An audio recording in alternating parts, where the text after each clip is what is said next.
This morning, Good Morning Pop Culture of world-class bullshitters crosses over with Midnight's Edge in the morning as Jeff joins us, and then we go over there.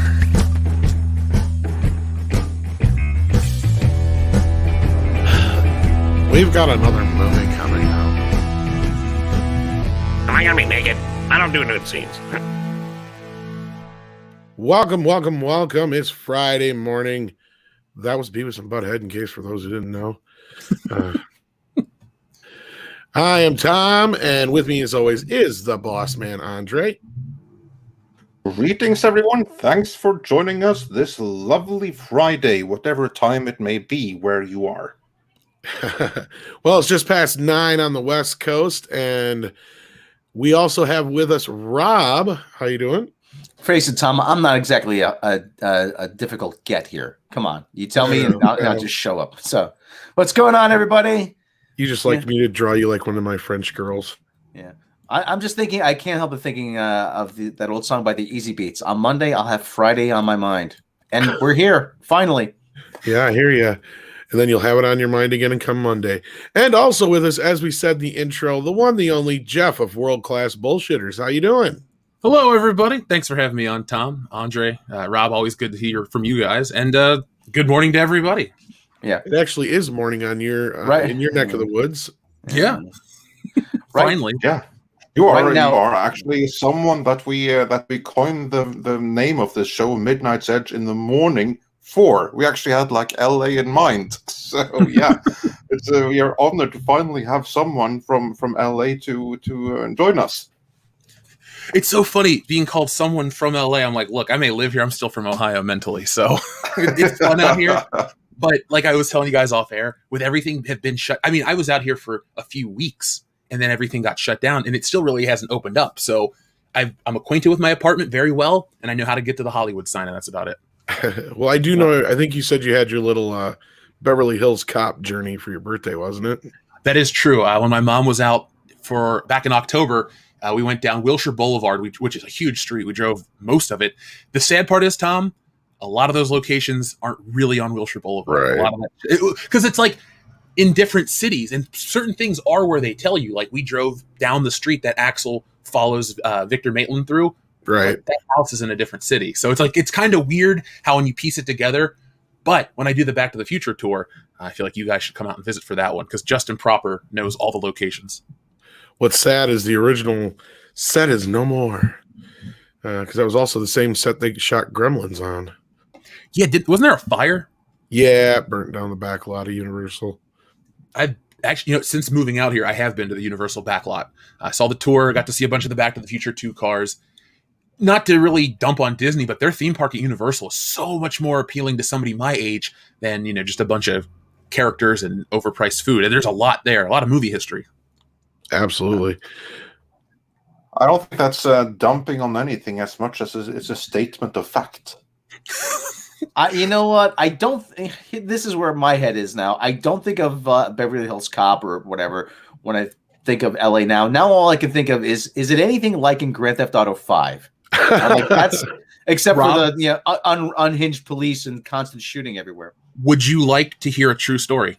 Yes, I would. I always like to hear true stories. So when I was out here with Jesse back in August of 2019, we drove around. We went out to Death Valley. We went to places all over. I recognized most of the locations because of Grand Theft Auto 5, dude. Like a lot of the map is truncated, but I shit you not. I'm driving down the street. I go, hold on. Is the beach that way? She goes, yeah. How do you know? I go, Grand Theft Auto 5. Like, the beach, the big pier, the Santa Monica pier that's in the game? Yeah. That's pretty close. Like when we go there, I'm like, shit, there's where Michael's wife's whatever is, the therapist, the relational therapist. So it's like really uncomfortably accurate to the real world. So I feel like I live in Grand Theft Auto. Yeah, a lot of GTA 4 is pretty much like New York too. I mean, it's like a lot of it's scaled down, but it's pretty accurate. I mean, is it the same color of gray? Yeah. The MetLife building is in pretty much the same place. Yeah, everything is pretty much Battery Park is pretty much the same. But yeah, it's scary the amount of detail they put into that thing. And as usual, I grind the conversation to a halt. Fuck, no. Come on, guys. Yeah, no, never mind. But I'll wake everybody up. Oh, that's what Timmy is for. But yeah, we've spoken loads about ourselves today so far, which is good and well when we have such awesome guests as Jeff here. But we also have many awesome people in the chat. We have Caleb checking in, who says, "Hail all and Jeff." Indeed. Thank you, And we Caleb. have Alpha J, who says, "Timmy." So that's pretty awesome. Let's see who else we have here. Sketch Therapy is joining us today. We have Silver Nova is here. And of course, we have Natasha sharing links as per usual and doing wrenching duties, which we are so grateful for. We have Pete G is here. Aluvrian Imakara is here, and yeah, she has some comments on the local geography, and we have many more. Tonnerster Tree is here, and so many others, and we are so grateful that you decided to make us part of your day. So thanks so much for that. And before we move on, we also have a couple of super chats that I wanted to start us off with, so that we start out relatively caught up. Some of these I already can't bring up on screen anymore, but Sontar goes science in the morning. Of course, I love that, for $5 Canadian. And he says, Apollo program, 156 billion adjusted. Project Artemis plus Gateway Station, 26 billion. Saturn V launch, 1 billion adjusted. Falcon Super Heavy launch, 100 million. That's the issue here. And yeah, going to space costs money, absolutely. But you know what? Part of the reason why I was about to say Tesla, Elon Musk, why he's able to get do things so much cheaper is because the government were trailblazers before and did loads of the R&D back in the day. So that was an investment well worth it. And then Spider Unlimited says for $9.99, morning all, I guess it's time for Mr. Potato Head to remove his balls attachment and toss them aside. Or if he puts them on the missus, does that make it politically correct for the shills? Oh, yeah, gentlemen, I take it you heard about this. What was the thing again? What was that? No, like the whole Mr. Potato Head thing. Well, I guess they backed out of it. Well, I don't know if they're really going to change anything per se. Like, they just came out and, like, the brand name now, I guess, is just supposed to be Potato Head, so that's what they're going to have on the box. But they're still going to have both versions. So I think that's the case. But, yeah, they're just taking the Mr. off.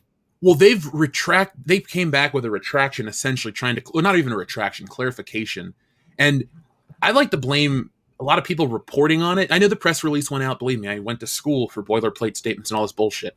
But like the whole genderless, the phrasing in whatever they put out or whatever people are reporting on, I think is why people flipped out, because it's like, what are you doing? If you just had an article that says we're rebranding Potato Head, Mr. Potato Head to just be Potato Head to include Mr., Mrs., and then their family, no one would have said shit. But it became, embroiled in whatever we call identity politics today. And people were like, oh, great, another one. Because, you take these institutions and you change them up for no reason and you piss people off. No matter how basic it seems, people will be dedicated to these things that get changed. Yeah, indeed. So they really botched that one, didn't they? Well, especially when they have to go out and make like some kind of like embarrassing retraction, even though it may be more of a correction, but still they got embroiled with it, and now that's something that's going to taint Potato Head, whether it be Mr. or Mrs. going forward. So yeah, good going. Yeah, so they'd be bad potatoes, I guess, going forward. Yeah. Ew, bad potatoes. Yeah, and we also had Mags saying for $5, thank you so much. Hail all, happy Fade In Friday. Oh yes, indeed, Fade In. We're gonna get into that, and we're gonna have so much fun with that. But John Apocalypse says for £2 Biden be like America is back, Syria. So, yeah, that's something we're not going to cover beyond that. But indeed. And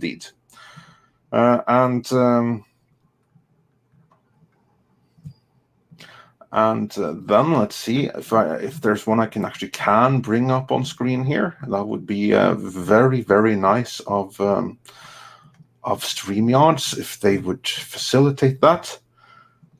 Joseph Nash says for $5, Total Recall disguised Kathleen Kennedy says 2 weeks. Fade in. So yeah, we're going to have loads of fade-in jokes today, aren't we? Because we're going to be talking a bit about the Backlash, and we'll be talking about other news as well. So, but before we get into the Backlash against the whole Carano and Kennedy and everything that goes with that, Tom, we have some other news to discuss as well, don't we? Are you talking about the one yesterday and earlier today? From yesterday. Well, there was a big announcement of all the Paramount Plus stuff. Is that what you're talking about? Yeah, for instance, we can start with that. Well, there was a huge list of all the shows that are coming back, being revived. We kind of reported on Midnight's Edge After Dark on most of it. And yeah, most of it is just like either completely revivals, stuff being transferred over from CBS All Access, and a bunch of new shows based on old movies. Everything from, what was it, Rob? We had like Flash Dance, Italian Job. There's a couple other ones in there. Yeah, Frasier's coming back. Yeah, Frasier's coming back. Frasier is coming. Okay, tell me about this. Okay, well, I'll just get the list up here. Hang on. Most of the original cast, except for John Mahoney, he's so passed this away. This is a then continuation of Frasier now 20 years on, right? Yes. Hello, Seattle. I'm listening. Well, this has my interest.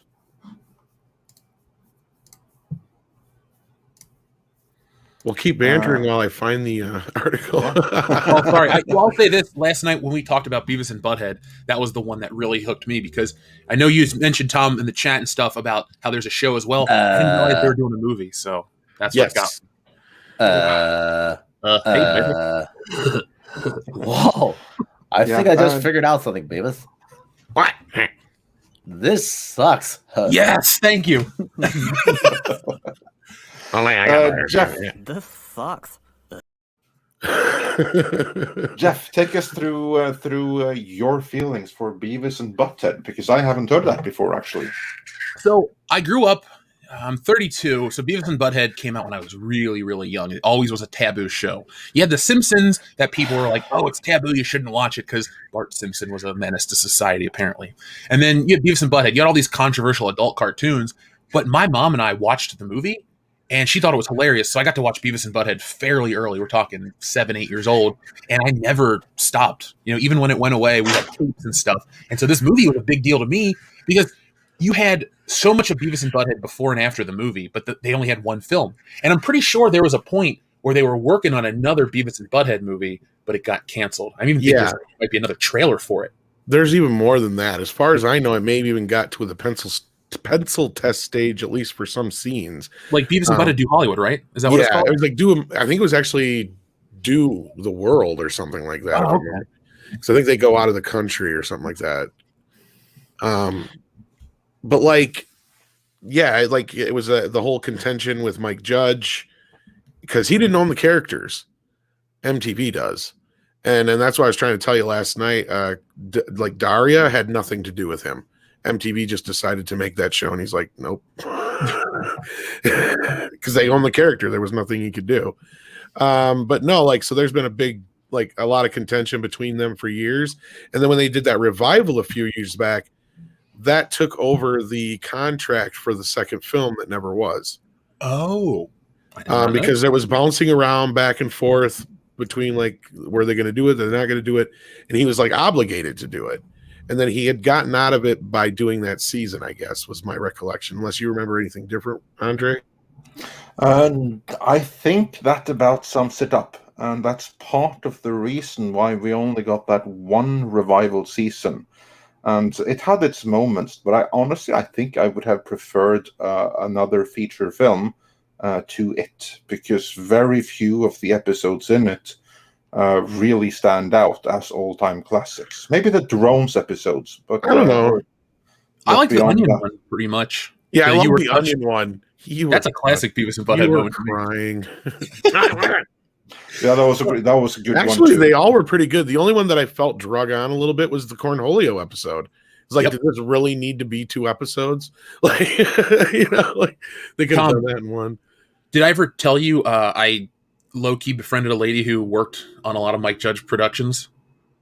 It's so cool because when I hang out with her, she tells me all these like production stories about King of the Hill and stuff and other Mike Judge. Nothing crazy that people would be interested in. Just he's a nice guy, this and that. But like access to these paintings and cool things. So that's the only like cool any kind of celebrity person I've ever interacted with that I geeked out over because they're Mike Judge connection. Like Mike Judge is the dude. Like everyone likes to say Seth MacFarlane. I go Mike Judge. Same here. Like that was one me thing too. I used to say all the time too. And don't get me wrong, I've warmed up to Seth MacFarlane over the past couple of years, especially because of Orville. But like, yeah, I was always one of those like, yeah, Mike Judge to me, his movies, he has yet to make a bad one. Even that one he did with Justin Bateman wasn't even that bad. Oh, Extract. Yeah, I mean, it was all right. It wasn't great, but it was like, could have been worse. I've seen a lot worse movies than that. But no, I mean, I actually enjoyed the revival of Beavis and Butthead. If anything, like I said, there was maybe 1 or 2 weak points in it. Would have been just that they didn't have the same amount of videos to watch. The only thing I think will change now is instead of just adding more reality shows, how much you want to bet they add like YouTube and stuff to the mix. I'd be honored to be riffed on by Beavis and Butthead. Yeah, that would be pretty sweet. Honestly, of course, they have to be watching YouTube. Like, what else could they be watching now? Yeah, something like that. Yeah. Well, the interesting part about Beavis and Butthead, Wayne's World, all of these really hallmark characters of the '90s they interact with TV. That's kind of the trope of the '90s characters. Their interaction with television. I mean, even in the movie Airheads, they talk about how the characters only know so much because of their MTV-soaked brains. But what I'm getting at is we're now 30 years removed from all of this stuff, and the internet has changed the way we consume media. So it almost gives us a fresh story to tell with Beavis and Butthead, or even Bill and Ted, or Wayne and Garth, these holdouts of the late 80s, early 90s that are so focused on entertainment and what they consume and how they consume it and how the world's changed, and now it's a reflection of that. So Beavis and Butthead can be oddly deep if you really want to write it like that. I mean, it's always had poignant stuff, biting commentary, but now's the time where they could even take it to the next step but still be funny.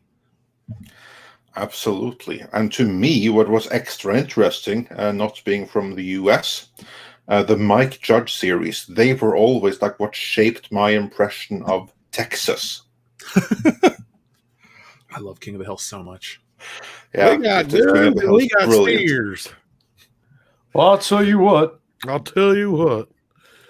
No, like, You want to know something? Jeff? I actually did sell propane and propane accessories for a while. propane accessories. Was it as fulfilling as the show makes it out to be? No, not at all. Not at all. Especially having to go outside in freezing cold weather, in the snow and rain, and load the truck. I'm struggling to put a big 4-inch hose onto the back of a propane truck, and you've met me. I'm a short guy, and I'm struggling and the hose is mounted just above my reach. Folks. Yeah, so. Yeah, not fun. If they ever make a Mario live action movie again, Rob should totally play Mario. I hope they don't, but we should just fund a short where Rob plays Mario. It's me, Mario. I would totally watch that, or absolutely help fund that. He my honor. Mario. He just needs to grow a mustache. That should be like the first Midnight's Edge production of Super Mario. Not Super Mario, incredibly average Mario. You thought it was over. It has only just begun. What happened to the Mushroom Kingdom? It's so dark, Luigi. Everything has to be dark and gritty now. What's the matter for you? Hey, turn on the light, huh? No, we can't. Zack Snyder is directing. What do you guys have a favorite Mario game? Probably Super Mario Brothers 3. That was the one I always because I remember staying up all night with my cousins for over 24 hours just to conquer it, because guess what, kids, back then you couldn't save your games. So you had to start over if you had to end. And then God forbid if you left your system turned on, then the TV off, and your mom turned the damn thing off when you were at school or something. Good God, Gertie.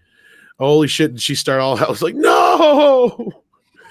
But speaking of Beavis and Butthead, has everybody here seen the trailer besides me and Rob?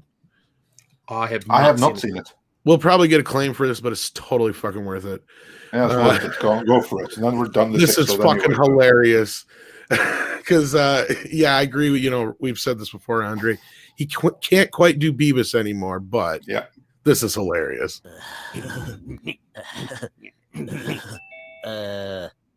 Hello? So do we have everybody? Let's see, is Butthead here? Beavis, I'm right here. Oh, yeah. There you are. So, we're making a movie. Yeah. And it's going to be on Paramount Plus. Yeah. Kick ass. You said Mount. They haven't changed. The boys are back. This is actually a really, really strong sales pitch for Paramount. Yes, it is. Because it really freaking is. It's like the only thing that I want to see on there. Yeah. I mean, right now, to me, like, because of that and the Snyder Cut and Mortal Kombat and Kong and Godzilla, it's like it's HBO Max and Paramount Plus, which are like the must-have services as far as I'm concerned in this moment. I know, Natasha, me too. What's funny is this has been in the works for a while, because if you go back to one of our more popular Mead videos from way back when, we reported that they were in the works on a revival of Beavis and Butthead. And we're talking like well over almost 2 years ago now, wasn't it, Rob? Yeah, it's close to 2 years ago. So yeah, I think we were one of the first ones to talk about it. So yeah. All right, but Tom, were there any other news before we get into Star Wars? And to anyone that's just joining us, we haven't gotten into the Star Wars Backlash just yet. No, we have some other stuff to cover soon, but we'll get there before long. First of all, I'm just going to list these, and if you guys want to know anything about them, just stop me, because I'm just going to run through this list. It's not too long, but it's long enough. First, we got scripted dramas. Criminal Minds returns. Flashdance, that's the one we talked about before. Halo, based on the video game. Stop. Tell us more about this. Halo's epic universe and cast of characters come to life in this new original drama series. In the new television adaptation, Halo will take place in the universe that first came to be in 2001, dramatizing an epic 26th century conflict between humanity and alien threat known as the Covenant. Jesus Christ, Tom, I can't read this morning. Halo will leave the deeply... I've only had like 3 hours of sleep. Drawn personal stories and action adventures and richly imagined vision of the future. That's what it is. It's another new version. Don't think it's related to the Showtime show. I think I replaced it. Yeah. Is Peter Jackson involved in any way? Because I know that he spent like years trying to get a movie adaptation. That's what I know. Around like a decade ago. Did you hear who's playing Master Chief? Porn stash from Orange is the New Black, Pablo Schreiber. Oh, there you go. Really? That's awesome. Yeah, he's Master Chief. I didn't realize, because I Googled him yesterday. I was like, I know the actor. I know it's Porn Stash, but I wanted to just read about him. He's like 6'5", which is cool, because people say, what does that matter? Master Chief is like notoriously a large character, so I like that they're casting somebody that's going to tower over everyone in the armor and make it feel, because I'm a big Halo fan. We have Halo Friday tonight on Twitch. We're going to start number 2. And I buy these figures, and the Master Chief is always, a head taller in scale than the people. So if that's what they're taking... If they're taking that and all these other things into consideration, I'm hoping really, as a 90s kid, to finally get good video game TV shows and movies, because, you can play the games, but maybe I want to watch the show too. I have to say, as everyone all knows, I only play games if they're on the Sega Mega Drive. So I have never, ever played Halo. But I'm a big fan of Porn Stash in Orange is the New Black. So just him being there, that's me sold. Andre, I got a quick question for you. Yeah, sure. Do you still play Sega? Oh, of course. Do you have one of the analog NT systems? I don't. I intend to get one. What I have is the genuine Sega Mega Drive hooked up to a 14-inch CRT TV. Oh, okay, old school. Then Yeah, perfect. yeah, proper old school. I've been meaning to get one, so I'm familiar with it, but I haven't got it yet. So I'm going to get that and that expansion, which is great for Sega CD games. And the Sega CD was a really underrated system. Like some of the all-time great games are on it. I remember that system. Never had one, but I remember it. Yeah. Like the definitive version of Earthworm Jim to this day is the Sega CD version, for instance. Andre, I have to introduce you to the wonderful world of emulation. So you can... But no, I don't believe Peter Jackson is involved, or they probably would have said something here. Yeah, probably. That probably ended a long time ago. And then there's a show called Landman, which is one of the few original series we have coming. Based on a wildcat billionaire looks like probably the oil race. Love Story, which is an adaptation.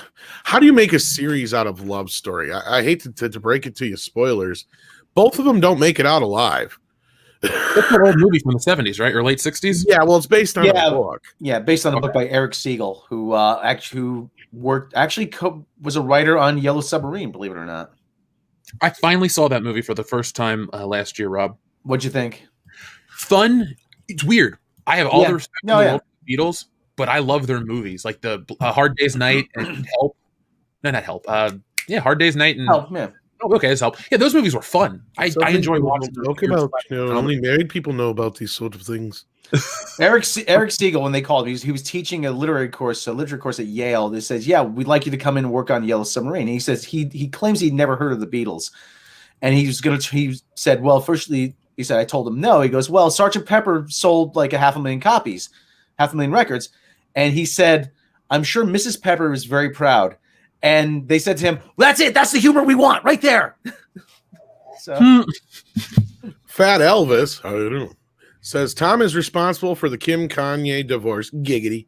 No, that's a fake rumor because I have a new girlfriend. If you haven't seen already,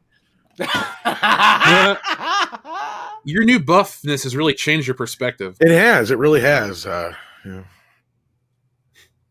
We're happy. That's all that matters. I keep saying, "Where are the feminists? Where are her organs?" Right? I know. I said that. Too.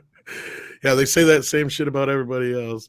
But anyhow, yeah, so moving back into the shows, Mayor of Kingstown is another one that sounds original, at least. Then we got Strange New Worlds, of course. The Italian Job, which is also an update of the classic film into a series. One of the other ones we've known about for a while is Alex Kurtzman's wonderful readaptation of The Man Who Fell to Earth. Boo. Ugh, you lost me at Alex Kurtzman. Right. The Offer. Now, this is one I'm interested in. A scripted limited event series based on the Oscar-winning producer Al Rudy's extraordinary, never revealed experience of making The Godfather. So that's that one that's about the making of The Godfather. That's a dramatized version. I'm really kind of looking forward to that one. Sign me up for that, too.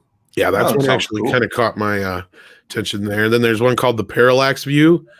Based on the iconic film, so another one based on the movie. Then there's one called Y1883. It sounds like stark retelling of Western expansion, so that's a Western. And then there's another Yellowstone spinoff, and I know they're doing a TV movie of that as well to kick off their movies. That, of course, was a Kevin Costner deal there. Then we get into kids and family. Avatar's coming back. The Last Airbender. Oh, I thought you meant that Avatar. I figured I better be. To do with the other Avatar. The other Avatar. And now you'll notice a pattern here as we get going. Dora the Explorer's coming back. iCarly's coming back. How do you bring Rugrats are coming back? What was that? How do you bring our iCarly back? Those kids grew up. Like that's what it is. It's a new chapter in the present day lives of iCarly. I'm not in that age range at all, but that makes sense. Yeah. Then we got another reboot. Fairly Odd Parents is coming back as well. And then, of course, I guess you could call this a new show, but we got the Star Trek Prodigy as well, which is one we've talked about many a time. That's your derelict teen show on Nickelodeon. That fantastic. I everybody can't wait to dive into that. I don't know if you've seen the pictures of it yet. Everything looks like something kind of rip off of Pixar meets Guardians of the Galaxy, basically. It's a bunch of leftover Fortnite skins. Yeah, or Fortnite shit. Yeah, that's what you why am I not surprised? It looks like a rip-off of something. You'd think that Star Trek would be something so original, like it hasn't been ever since Kurtzman took over. Yeah, because Kurtzman's a cultural locust. That's why. Yeah. And finally, the one thing everybody's been waiting for: SpongeBob Babies. I wish I was kidding. Camp Corral, SpongeBob's Under Years.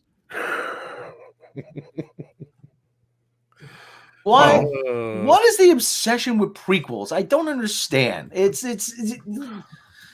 well, they kind of set the stage for it in the latest movie, didn't they? Where you have like the baby SpongeBob sequences.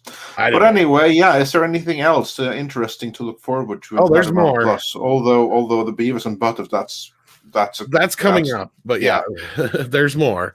Then we get reality. For reality TV, we got the Big Brother live feeds. Yay.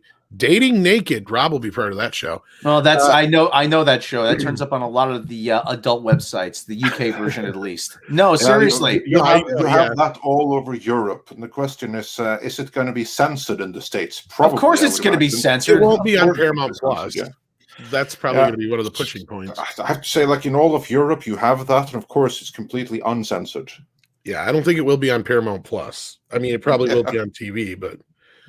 then we got Ink Master, Love Island, Queen of the Universe. Ink Master's a tattoo show, isn't it? I mean, it's okay.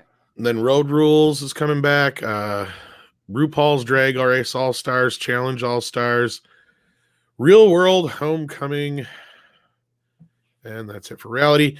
Then we get into the comedy shows. We've got Frasier, as we pointed out before. That's a strong selling point, I have to say. Grease, The Rise of the Pink Ladies. That was something we talked about before. Another prequel, yeah. But isn't Grease problematic now? It wasn't at the time when they developed this, but just wait to see it get canceled now. Now, here's one thing I pointed out last night, and this needs to be said about the Grease show. Even though the Grease is owned by Paramount, a couple of these shows are shows that they picked up after they were rejected by other streaming services and stuff. And Grease was one of them. It was one they were actually going to produce, I think, for Hulu, and then Hulu didn't pick it up. So there's a couple of those in here, by the way. Guilty Party is a dark comedy with Kate Beckinsale. And here's one I don't even want to say because it sounds disgusting. Inside Amy Schumer. Oh, no. They're bringing that back? 5 specials, yes. Reno 911 is back. The Hunt for QAnon. Oh my god! So they picked them up from Quibi. The Game, popular BET sitcom. The Harper House, animated comedy. The Weekly Show with Trevor Noah. There you go, Rob. See, now there's your daily anymore.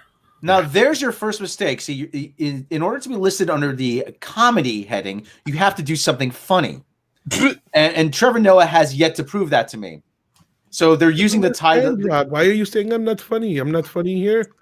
No, you're not funny. You've never been funny. Try having a more funny in South Africa. Yeah, maybe if your most recent comedy reference wasn't Baywatch in the year in 2015. I don't get it, Rob. It's not like this is South Africa. Americans are so stupid. Everything's so silly. You are so silly. Yeah, I've seen that. Anyway, Trevor Noah sucks donkey. Yeah, we get it. If he actually, it's an ongoing bit on Mead. Sorry, folks. If he actually sucked donkey balls, that might be entertaining. Younger is Darren Star's critically acclaimed smash hit. Follows Liza Miller, a talented young navigating blah, blah, blah, who cares? Untitled Beavis and Butthead movie. Now we're talking. Yeah, I'm in. I'm all in. Emmy Award-winning Mike Judge reimagines MTV's seminal Gen X defying Beavis and Butthead, who return for another movie adventure to kick off the new series. So we're getting the movie first, and then we already have 2 seasons they have signed on for. So, and we're also weird. Yeah, isn't it? Because it's the other way around with the first time. The series, then the movie, and then the show kind of just ends right after. Kind of, sort of, yeah. Well, I mean, the movie came Very between late. the second last and the last seasons, so there was one more season to go after the movie, and then it was all over. And then this was the time we get a Workaholics movie, so fans of that. Boo. Yeah. I I never got the appeal. I never got the appeal of Workaholics. Yeah, I tried. I didn't get into it either. Workaholics, and well, obviously that it's not made for you. And Broad City was another one. I'm like, well, this isn't funny. You're using the word comedy ironically in this case, or just incorrectly. Incorrectly. And then we got some music programs. We've got Behind the Music coming back. We have From Cradle to Stage, a new 6-part unscripted television series. Then we got Unplugged coming back, and Yo MTV Raps coming back. And as long as they play the old stuff, I'll be fine. I don't know about nothing new. All new rap. Coming back. What? Is Headbangers? Yeah. It doesn't say it here, but you never know. Yeah, because then I care until it does them. Can I share my Behind the Music moment with everybody? Go for it. Now there was the VH1 Behind the Music with Badfinger years ago. For those who don't know, Badfinger was a band they signed to the Beatles label Apple, had the only gold record other than the Beatles, one of the few old gold records other than the Beatles on Apple Records. But anyway, the band fell on hard times. One of the members had committed suicide, and the other one was fallen into depression. Now, my brother Dave, there's another brother Dave story, and his buddy Mike were backstage and waiting for Tom Evans, Badfinger member, to come out and autograph. And he was a belligerent drunk by then. And there was an argument. They got into an argument with him, and Dave and his buddy Mike were saying, "It's over, Tom. It's over. Go, yourself." And I fully expect, and a month later, wouldn't you know, Evans had done just that. And I'm watching Behind the Music, and I fully expected, after a confrontation with an angry fan in Connecticut, Evans fell into a depression. I'm like, you know what? And I'm like, I really hope at least one of you feels semi-bad about this. So I doubt that had much to do with it, but I hear you, Rob. Yeah. No, the best Behind the Music ever is Weird Al Yankovic. It's got to be. That was a good one. That was a good one. And next, tragedy finally struck. My next album didn't sell nearly as many as my last one. It only went triple platinum.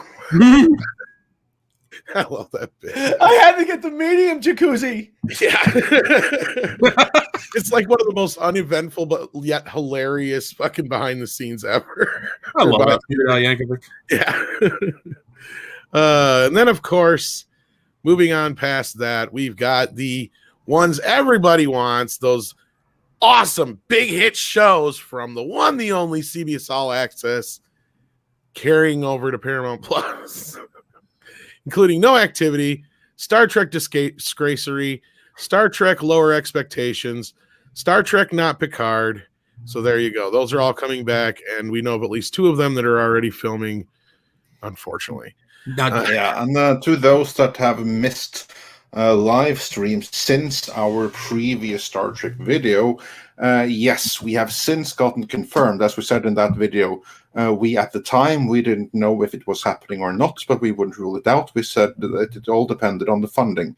The funding did come together. So I think I figured out where the funding came from as well. And it's not from Netflix. So, no. That'll be interesting. No, it's more so they're pre-selling 52, anyway, it's long story short. Anytime they're basically probably Coming to America paid for it. Yeah. When they sold Coming to America to Amazon. That's how they're injecting money into Paramount Plus. They sold Lady J to Amazon too. Yep. See, they're selling a bunch of shit off. They're not keeping everything. And Star Trek is not going to be exclusive to Paramount Plus, just the new series. Well, something like Lady J is something you want to have a broader audience because that's supposed to connect to the Snake Eyes movie, which, stars Henry Goldman. He's a big crybaby, but... Well, this is what's weird about the Paramount situation, because we're going to get into this a little bit more here. And I don't even know if Andre knows this really, or at least thought about this. They're selling off a lot of these shows and movies and stuff to do this, and then Paramount Plus itself is only going to be $4.99 a month. Oh, and then you can get, it's going to be just like CBS All Access. They can do, there's going to be a $9.99 package as well. Yeah, that's going to be the one without commercials, then presumably. Yes, but see, now they're selling off all these big properties like Coming to America and the Lady J series and all that kind of stuff. They went and picked up. Guess what? They went and picked up the MGM library. Andre is what they did. Well, the other thing too is the guy developing the Lady J series, Eric Olson, has a development deal with Amazon, so he's contractually obligated to do stuff. So they're selling off their best pieces and buying up the leftovers from MGM. Tom, what about MGM's library? Weren't they broken up a long time ago? Like, didn't they have to sell off a lot of their library, like 80s or 90s, and they were left with what, Wizard of Oz and Bond, essentially, or something like that? No, they don't even have Wizard of Oz anymore. Is that Warner Brothers now? Yeah, Ted Turner bought everything up, I believe, from like 1970 back. And then everything else got soaked up by Warner eventually anyway. So like all that stuff's over at Warner, right? So they own the distribution on all the Bond movies. Otherwise, the only movies they have is like anything after like 1970. And they don't even own the rights to a lot of this stuff anymore. My cousin was doing this kind of stuff that we do back in the early digital age, but he had a magazine that he had worked for and stuff. And I just remember hearing about these stories and talking about rights issues and MGM, and I'm thinking, are they even going to be around anymore? Don't they are their names just on a few things, right? Just Bond and United Artists, they're still barely around, right? Well, that is United Artists. Like it all got soaked up into MGM. Same thing with Orion. But yeah, so the part of this though came with the streaming rights to Bond 25 or No Time to Die, which will be on Paramount Plus 45 days after it hits theaters. Wait, seriously? Yep. Jesse, we may not go see the new James Bond movie right away. Oh. Honestly, this is the one I might take a stance for. And people go, no, you won't. I skipped a Spider-Man movie in theaters. I don't really want to support Daniel Craig's James Bond, almost to the point where I'd be willing to watch the series die if it meant no more of his stuff. So, well, my stance on it is that, much like you, is like much like Robert Meyer Burnett has said, he hasn't really been James Bond. He's been this. Listen, he's Bruce Wayne's. He's Christopher Nolan's version of James Bond, or it's the Dark Knight. It's this a big personal thing, or whatever. I mean, I don't get it. Why don't you? Well, it's the whole deconstruction thing. That's what it is. We have to deconstruct Bond. I'm like, why? Why do you have to deconstruct Bond? Yeah, I mean, this will give them a bit of an injection into their catalog, but the Paramount catalog isn't the problem. Like, they've got plenty of classic things. I mean, we even talked about Beverly Hills Cop to kick off the show, for fuck's sake. But we also got to select upcoming films from Paramount Pictures that will be debuting on Paramount Plus immediately following the release of the films in a 30 to 45 day window. That includes the whole No Time to Die business.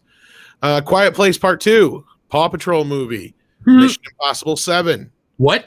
Yep. Other key titles arriving to Paramount Plus in 2022, following their theatrical runs, and in some cases after their pay TV debuts on Epix, include Snake Eyes, Clifford the Big Red Dog, Top Gun 2, Sonic the Hedgehog 2, Transformers 7, Dungeons and Dragons, Scream, and more. There's more. I forgot they're making more Scream movies. Yep, they picked up the rights to Scream 5. Tom, I gotta say, is somebody, we've all of us together and separately and stuff, we've all talked about the streaming wars. It is becoming, I'm getting to the point where it's like, this is all exciting and I want to sign up. But you know what the first thought I had is, after you read me all that stuff and after I'd made the decision that I do want to buy this, my brain went, what can I cut out? Because I thought, maybe I should get rid of Netflix. I barely watch it. I'm finding myself keeping streaming services for one or two shows. Like, if Netflix dumped the Power Rangers in the Twilight Zone, I would dump Netflix. Same thing with Hulu. If they dumped King of the Hill and It's Always Sunny in Philadelphia, I could dump that easily because I really just keep those streaming services for those shows.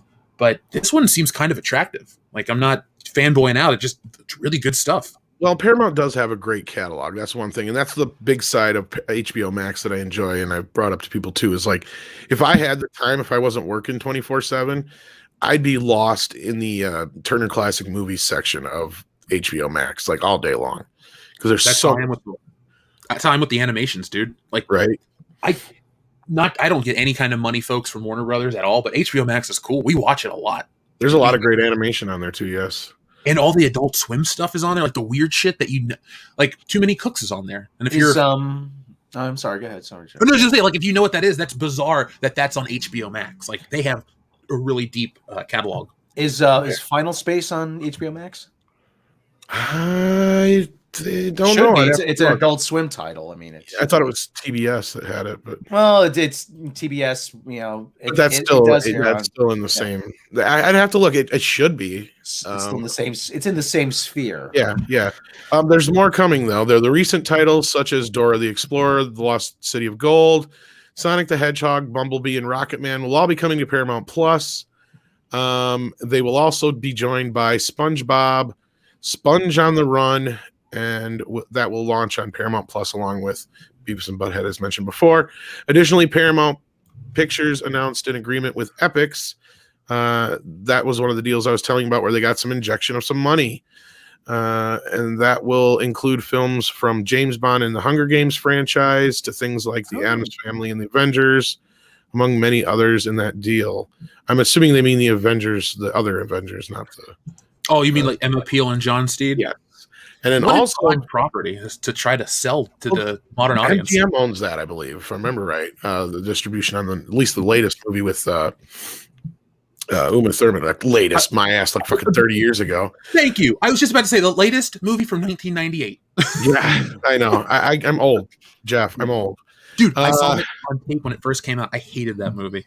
And then, of course, other films that will reach the service will be the MGM movies, Gucci or House of Gucci, Creed 3, and the highly anticipated No Time to Die. That's a lie. Yeah, here. I found it actually. I found it. The creator Olin Rogers has confirmed the first 2 seasons of Final Space will be available for streaming on HBO Max on March 1st. Jeff, have you seen any Final Space? I'm looking it up right now. I'm going to check it out because we have Apple TV Plus, so it's free on there. Season 1 is so good. I mean, it has a genuine hero story. The character Gary's the main character is a little annoying, but that's the character. He's annoying. You know why we're going to watch this show here in this apartment? Why? David Tennant. Oh yeah, David Tennant's really great. There's some of the complaints I heard is, I wish David Tennant would use his normal voice. I'm like, no, but that's the character. That is the character. It's got to help, dude. How have I never heard of this show? Andy Richter, Keith David, Conan O'Brien, Claudia Black, Ron Funches, Jane Lynch, Ron Perlman, huge John DiMaggio. Those are all huge names, voice acting or otherwise. David Keith. There's more, actually, guys. There's a couple more things. There's a couple of original productions coming, like The Kissing Booth and The In-Between. But this ties back to what we reported, I believe, last week, Andre. New versions of Paranormal Activity and, get this, fucking Pet Sematary again already. They just remade it. Yeah, doing it again. It wasn't that great to begin with. Let's be honest here. I turned it off. The original film did probably the best version you're going to get of that book. Because let's be real. Yeah. It's not Stephen King's best fucking book. The concept that's what I mean. is good, but the story is really... it's kind of a dragger. Yeah, that's pretty disappointing right there. My favorite memory of Pet Sematary is seeing the Ramones play it live. That's my favorite memory. That is a good song, bro. Right. So that's actually one song from Rammstein, which is really only so good. Their cover of Pet Sematary. It's so bad they only ever did it live. I don't think I've ever heard them remake of that song. So, all right, that is the Paramount discussion topics, all the stuff coming out. Blah. Outside of Beavis and Butthead and a few of the announcements, I don't know. It might be something I bounce around with. I don't know if I'll stick with it the whole time. It could be great because Disney Plus I don't pay for, so whatever. But that's so monotonous. I mean, after you've seen the Marvel shit once, really, how long is a lifespan of the MCU? It was awesome for 10 years, but are you really going to watch every movie forever? You kind of know the big twist. And we have breaking news, as Mills shared in that super chat from before. I don't know if you can bring that on screen or not, Andre. I can't. I can read it, but I can't. We might as well read it since we're going to jump into it and thank him for the super chat. Yeah. Mills says for 14 South African runs, breaking. JJ ruining Superman for Warner Brothers reboot. Oh, just in time. I just pulled the Superman sketch I wrote out of Mothball. Hold on, wait. Read the part about Ta-Nehisi Coates writing. That dude writes Black Panther comics and they're terrible. This movie's dead already. Well, we already knew there was going to be DOA. Yeah. So I don't know what this means for Henry Cavill's Superman, but I'll send the link to Rob. Let's read the story because I have it right here. So let's do that. Oh yeah, you have it too. Perfect. Rob, do you want to read it or shall I? Let's have Rob do it. Hold on, because hold on, let me pull it up here. Andre has the sexier voice, but we'll be here for an hour. I wrote a when I was doing improv. I wrote a sketch about Superman being British. Never mind, Andre. Read it. No, but I'm like, but I'm just pulling this. I'm just pulling the sketch back out just in time for this news to drop. Deadline is confirmed. Author Ta-Nehisi Coates is writing a Superman reboot feature for Warner Brothers and DC, which J.J. Abrams is producing under his Bad Reboot label. Hannah Minghella will serve as producer. No plot and no attachments, despite the fact that we've heard how Henry Cavill is eager to get back into the Cape. Coates is attached to a Ryan Coogler-directed drama feature entitled Wrong Answer about a math teacher in Atlanta. You know what this is? Black Superman. Yep. Michael B. Jordan's getting his wish. Oh, fuck. Well, you know what? That's it. If they're going to go with this movie is not going to be... Be prepared, folks, to be told what a terrible person you are for the next 5 fucking years as they try to make Black Superman trend. It's not going to work. We tried to warn people this shit was going to get worse, and I'll let you continue here, Rob, in just a second. But this is on the heels of the goodwill that they just happened to pull off out of their ass with that Superman and Lois series. Because I tried reading that script almost a year ago. It was ass. And they managed to pull I mean, everybody's coming back to me like, you've got to see this series. Because most of our inner circle knows Superman's my favorite superhero. And I'm like, I was totally not going to watch it. Now I'm gonna. Because I've heard it's really good. Is it good? It was really freaking good. Well, Gary's been saying for a while that... seriously, it's the best Superman I've seen on screen since... I think you're going to love it. Like, it feels like the continuation to the Christopher Reeve and Donner Superman that Superman Returns wasn't. This feels like the continuation to that. I didn't think it Brandon Routh to do it. I mean, Gary's been saying for a while now they don't want Henry Cavill to come back as Superman because they want to cast a black actor. And so here you go. If this isn't evidence leaning towards that, I don't know what is. Yeah, the name Ta-Nehisi Coates just makes me roll my eyes, because if you want to take it back, way before we were all interacting, your boy Zach over on Diversity in Comics would talk about Ta-Nehisi Coates' Black Panther run, and I'm just pulling up some reviews. I've heard tons of shit about it. It seems like it's not the greatest, so it's an odd choice that this guy goes from writing a universally meh Black Panther series to writing the most well-known superhero in history. If this is one of those things where they're going to try to subvert our expectations and flip shit on its ear and try to teach us a lesson through Superman, look, if that's going to just change all of DC, unless they're going to open this Elseworld shit, you are going to really ruin the brand, because I don't know how close you guys are following the comics and the branding of Superman, but Superman has this new resurgence outside of that show. We're getting some really great high-end collectibles on the market right now. People are excited about the character. A few years back, they relaunched the character. They brought back the trunks. They really are trying with Superman. And if this is the direction they're going to go, all that hard work from DC Comics and all those movies that they've been putting out and all the quality shit that they're trying to put behind Superman to fix Zack Snyder's mistakes, this is dead. Because J.J. Abrams is a hack. Ta-Nehisi Coates is not that talented. And their blending of whatever they try to do to bring to Superman, like, what story are you people going to tell? Because this Superman story is the Moses story.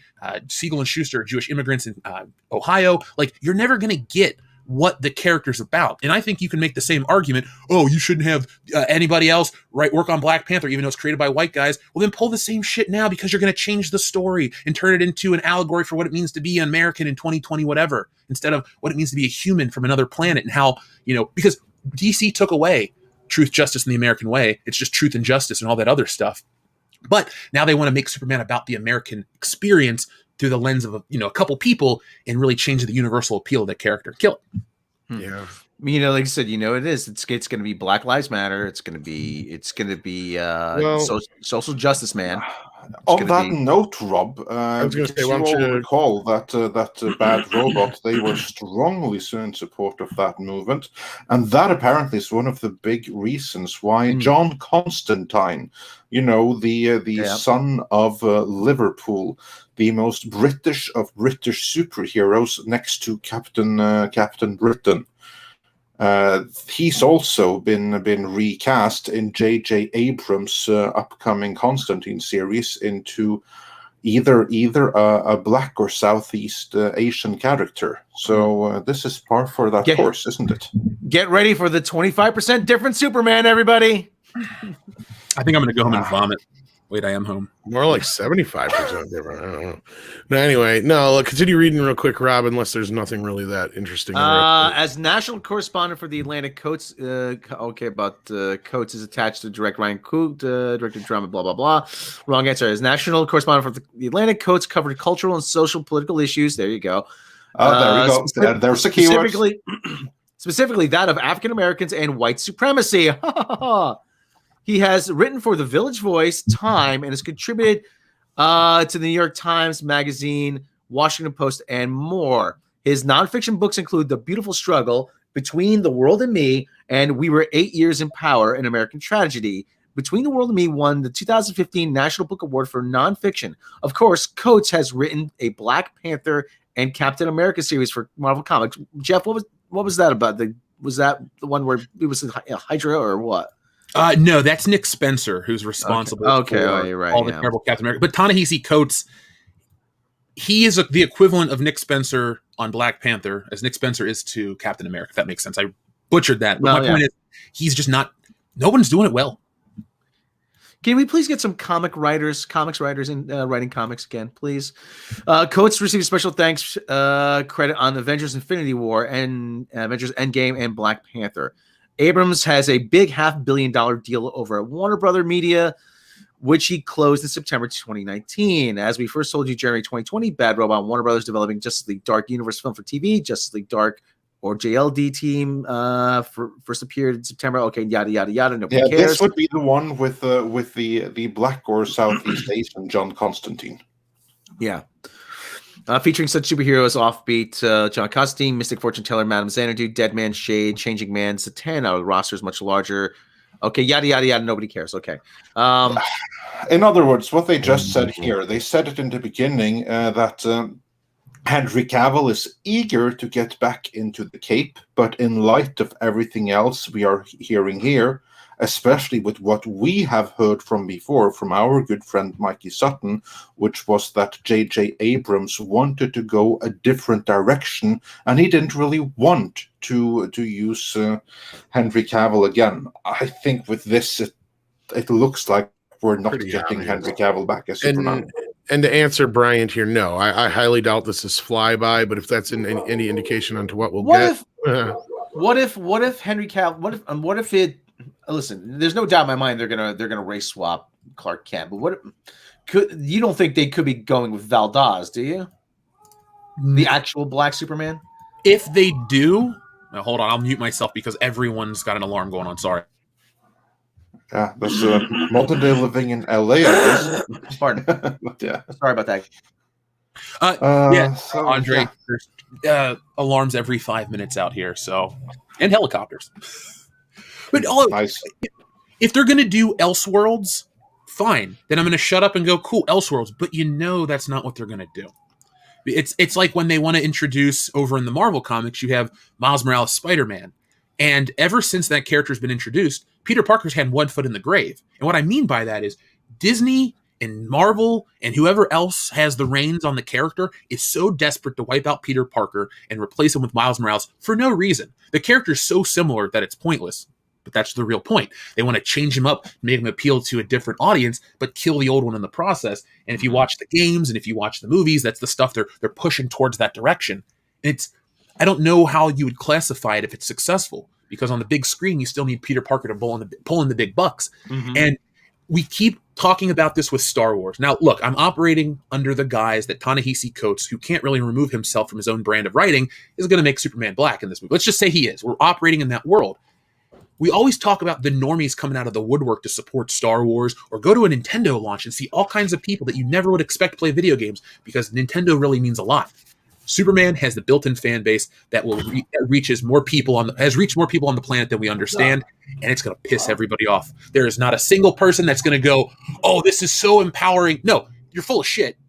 This is going to kill Superman, and it sucks because he's having this resurgence. He's the hero we need right now. He's not a character that needs to preach to us and talk down to us. It's the kind of character we need to look at and go, maybe we could be better as humans. Yeah, Randy Wenchfield sends it a super chat here, says, this will be DC's attempt to recreate the cultural event that was Black Panther film. I predict that it will not have similar impact at all. No, in fact, I think it'll have the exact opposite impact.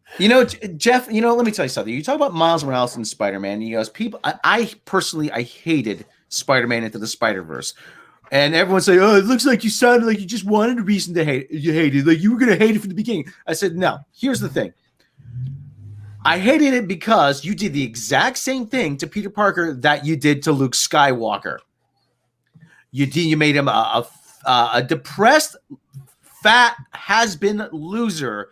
And the whole idea, and you only did it so you could build up Miles Morales. Lost his wife too. Lost his wife. Yes. Listen. The guy held a dead Gwen Stacy in his arms. Like he wasn't even sure if he had any hand in killing. And getting a divorce is supposed to be the thing that breaks him. Seriously, all the tragedy the guy's been through. I'm getting divorced. I'm like, oh yeah, and that's what puts him over the top. Really, come on. And that wasn't so bad as they did at least let him have a redemption in the end, unlike Luke. What bothered me was changing Miles more to make it more like Peter. But anyway, that's neither here nor there. But the whole thing is, and in my review of Into the Spider-Verse, I put the scene where he's eating the burger right next to the scene where Luke is drinking the titty milk. And I said, this is not a coincidence. You did it for the same reason. Look, the hero you loved all your life, he's old, he's fat, he's human. We have a brand new shiny hero for you to like. And he's better in every way, and he's more diverse. I know. We're going to get killed in the chat. What was that, Jeff? Oh, I just said that last part. That's important to him. Yeah, exactly. I know, but people like the movie, so they don't want to see it. And I've gotten into this in Twitter too, but that's not what this show's about. So I'm even in the minority here. Like, I like the movie enough. I think it's better than most of the Spider-Man movies, but I'm dyed-in-the-wool old school Spider-Man. Like when you come at me to ask me about Spider-Man, start talking about the artists. That's where how I define eras and shit. So go way back to the beginning. You're more of an old school, yeah. They just got to respect us. Mm-hmm. I will say I freaking adore Into the Spider-Verse, but that's me, and I completely see where Rob is coming from. I just had so much fun with that movie. But again, that's me. And then don't even get me into see it, like if you look at it still images, yes, but in motion it made me sick. Yeah, it's nauseating to watch. It's actually painful to watch. I'm starting to get a headache. And and my other big gripe was it's okay to have a few shots, where you got the background out of alignment and stuff, but like everything's like that, and it felt like I'm watching a 3D movie without the proper 3D glasses, even though I saw it in 3D. You know what actually took me out of the movie was that Gwen Stacy showed up in Miles Morales' high school class. Okay, do you know how big how many students there are in just Queens alone? There's like 200,000 high school students in Queens on any given day. Aunt May has a fucking bat cave under her house in the middle of Queens, and you're worried about fucking her finding him. Well, that's just one of the things that doesn't make sense. I'm like, to end up in the same class on the same day in the same high school as Miles Morales would be you'd have a better chance of being hit by lightning. Seriously. Yeah, but that's what suspension of disbelief is all about. And on that note, gentlemen, we made a promise in the thumbnail to get to Kathleen Kennedy and Star Wars over the course of the day and we here. do have to grab some super chats before we do that. Yes, so I'm gonna grab some more super chats because we are a bit behind right now, and we want to address all of those, every last one. And then we are going to get into Star Wars and Kathleen Kennedy. There's a lot to get into there. Where we were, Grand Wazoo 42 sent us a little doggy super sticker, so thanks for that. Etienne Falardeau says for $5 Canadian, with Cavill cancellation beginning, because why not? Woke crowd. What movie would you cast him and Carano in under Daily Wire? Oh, that was funny. Like, Cavill cancellation, he's not going to be Superman anymore. Jeff, real quick, what movie would you want to see Henry Cavill and Gina Carano in under Daily Wire? Well, they're remaking Mr. and Mrs. Smith. That's just a joke answer. If he was gone from Superman, I don't know where Gina Carano would go, but put him as James Bond. Come on, the guy looks he looks fake. He looks like a drawing of a person come to life. So he just fits that. So that's what I want to see him in. But together, what's a good, fuck, you know what you could do? Pull this out of their ass. Go back, remake an old shitty movie called Ballistic X vs. Sever. It had Antonio Banderas and Lucy Liu. It was a shitty action movie based off of a okay video game series. Dust that off. That's the first thing I could think of. I bet you the Daily Wire could buy the rights for $10. There you go. All right, there we have it. And Cultured Casino says for $2, Virtue Signal Corps should be called out every time. And Douglas A. Burton says for $4.99. The expiration date. This is the month and the year. My Discover card number is 8673509. What's Convenient. that, sir? That's my credit card number. That's what you wanted. Your credit card started with 8675309.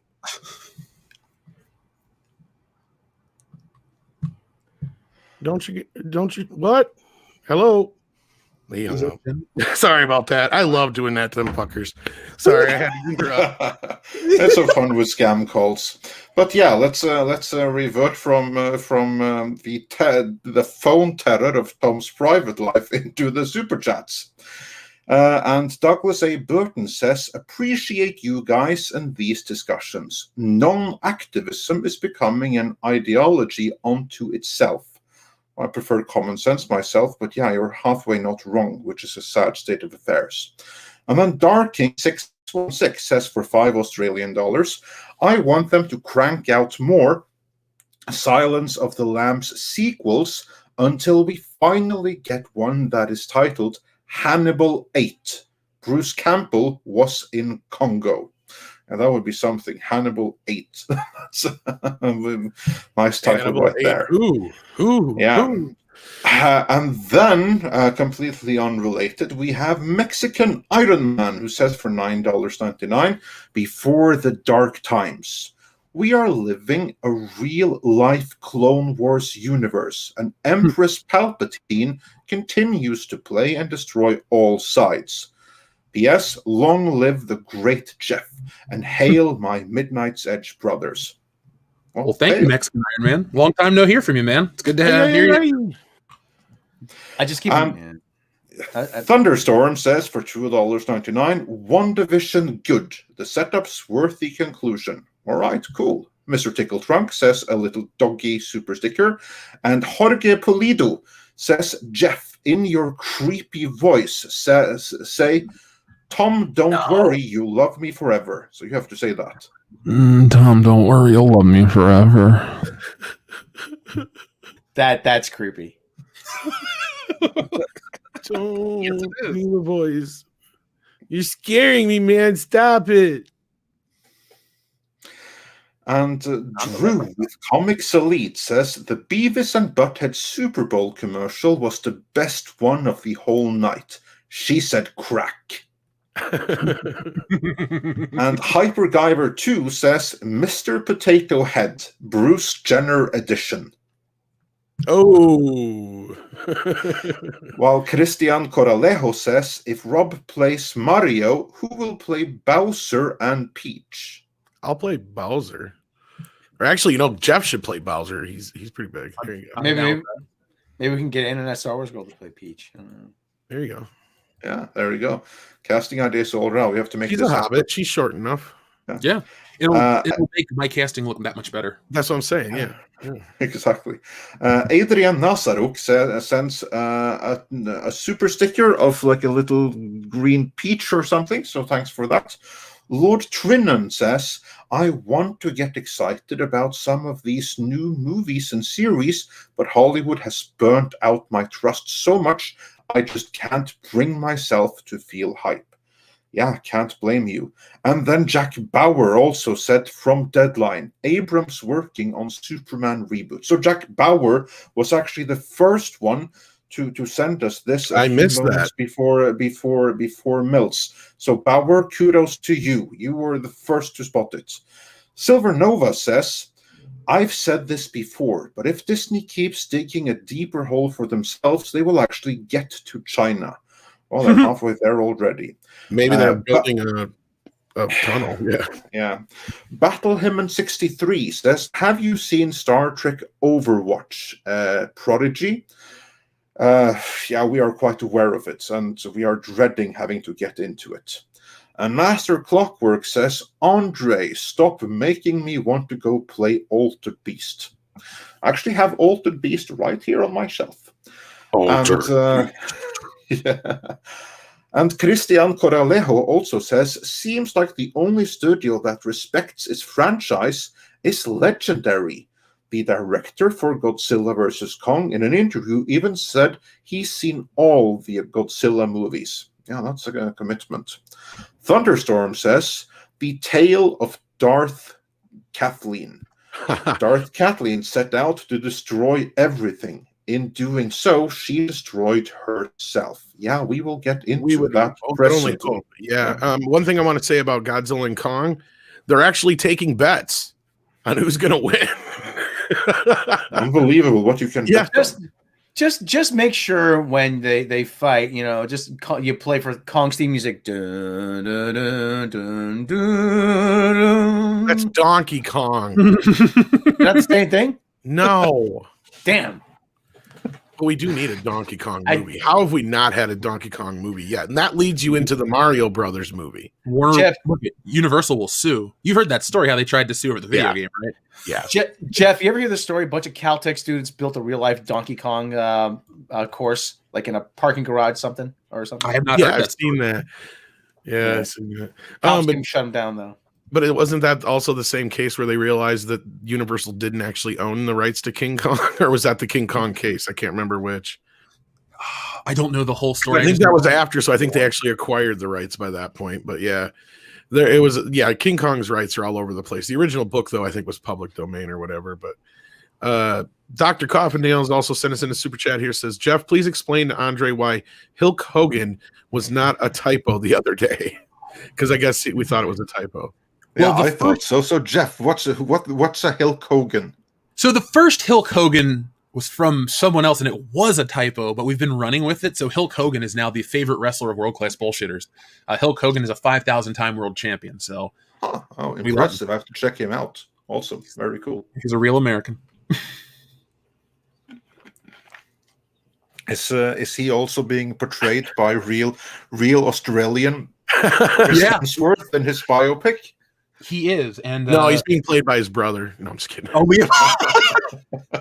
dude, that'll be the best match that never happened. Hulk Hogan versus Hulk Hogan, WrestleMania 90. I'll take you down, brother.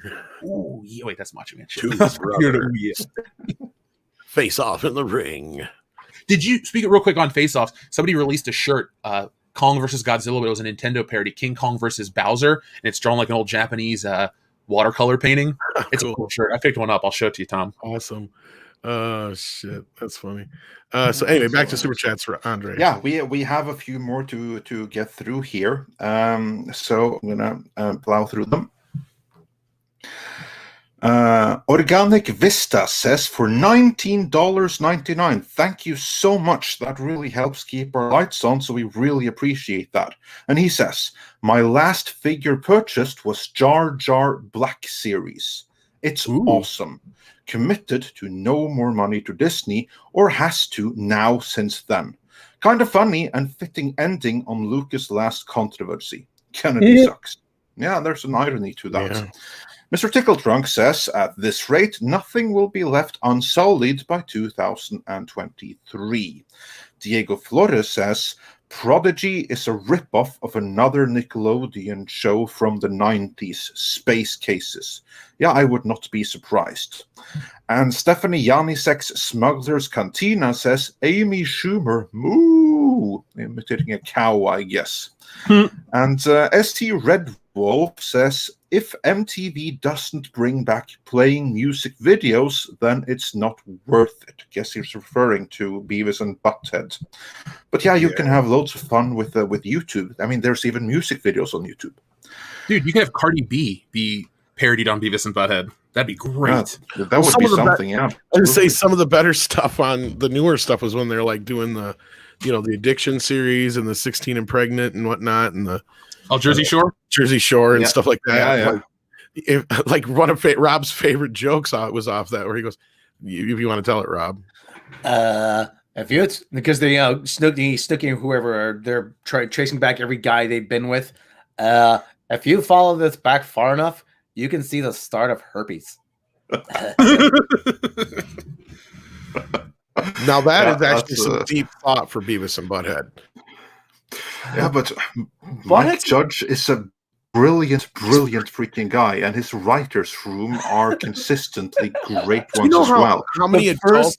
Oh, go ahead, Robert. No. The first bit I saw of Beavis and Butthead was on Liquid Television, and they were at the tractor pull, and and they ran over the porta potties, and Butthead goes, and a big cloud appears. Whoa, it's Sterculius, the Roman god of feces.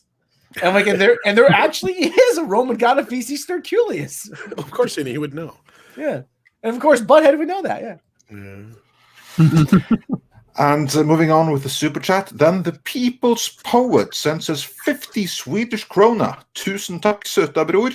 And he says, just gonna throw this your way as a late thank you for the great Conan videos you've made. Love the chat with Fredrik Malmberg. Keep it up. Oh, thank you. I'm glad you enjoyed them. And for those that haven't seen it, I think that's the definitive Conan interview out there. So check that out here. And Matt G sent us a cake super sticker. And then Pilgrim Media says, Disney will lose. Will they learn? Yeah, that is indeed the question. And then Mills says, Marvel says 2 more WandaVision episodes. Episodes or seasons? Have they split it even more? Is it 2 episodes left? I thought it was just one left. It was 9 episodes. Yeah. No, and they said Kevin Feige said the other day it doesn't have a second season yet because it leads. Yeah, that seems ridiculous to have like more seasons of it. It leads into Doctor Strange. So exactly. I haven't watched the last 3 episodes or whatever. So I sent you that clip though of Andre.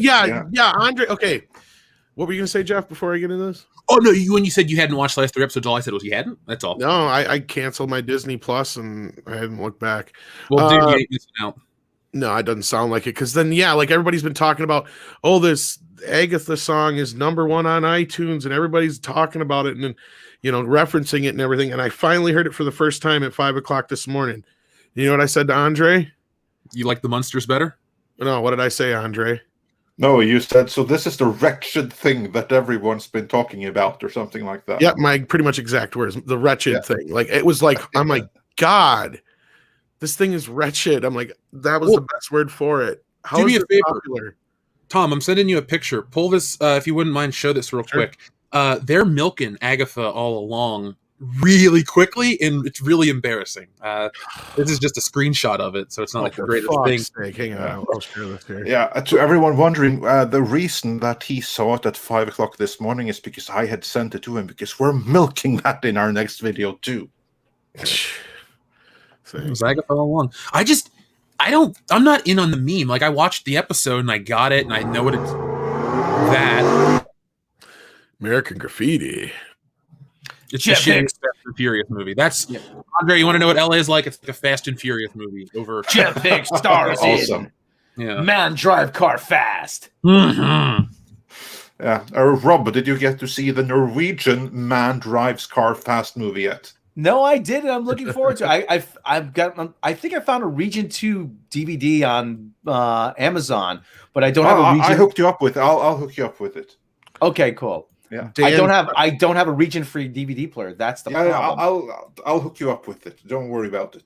Speaking of bits, Dan Sakharov says, thank you for the excellent commentary and the blew up in their face Daffy Duck running gag, which always makes me smile. Yeah, Andre likes to use that one quite a bit. Yeah, we haven't used that for a while. Not in a while. Thanks for reminding me. I'll make sure to write that in to the video. Just a quick aside though, Andre, is the car culture a really big thing in Norway? I mean, muscle cars and like performance cars, is that a huge thing in Norway, or by a certain subset of the population? Yes, on your among your average lot, no, but among a subset, it's a big thing, especially the ones who are obsessed with American 50s culture, the ones that go around looking like what's his face? Like the fonts. People that and we actually have a subset of people that do look like that to this day because they're obsessed with like that whole thing. We call them rånere.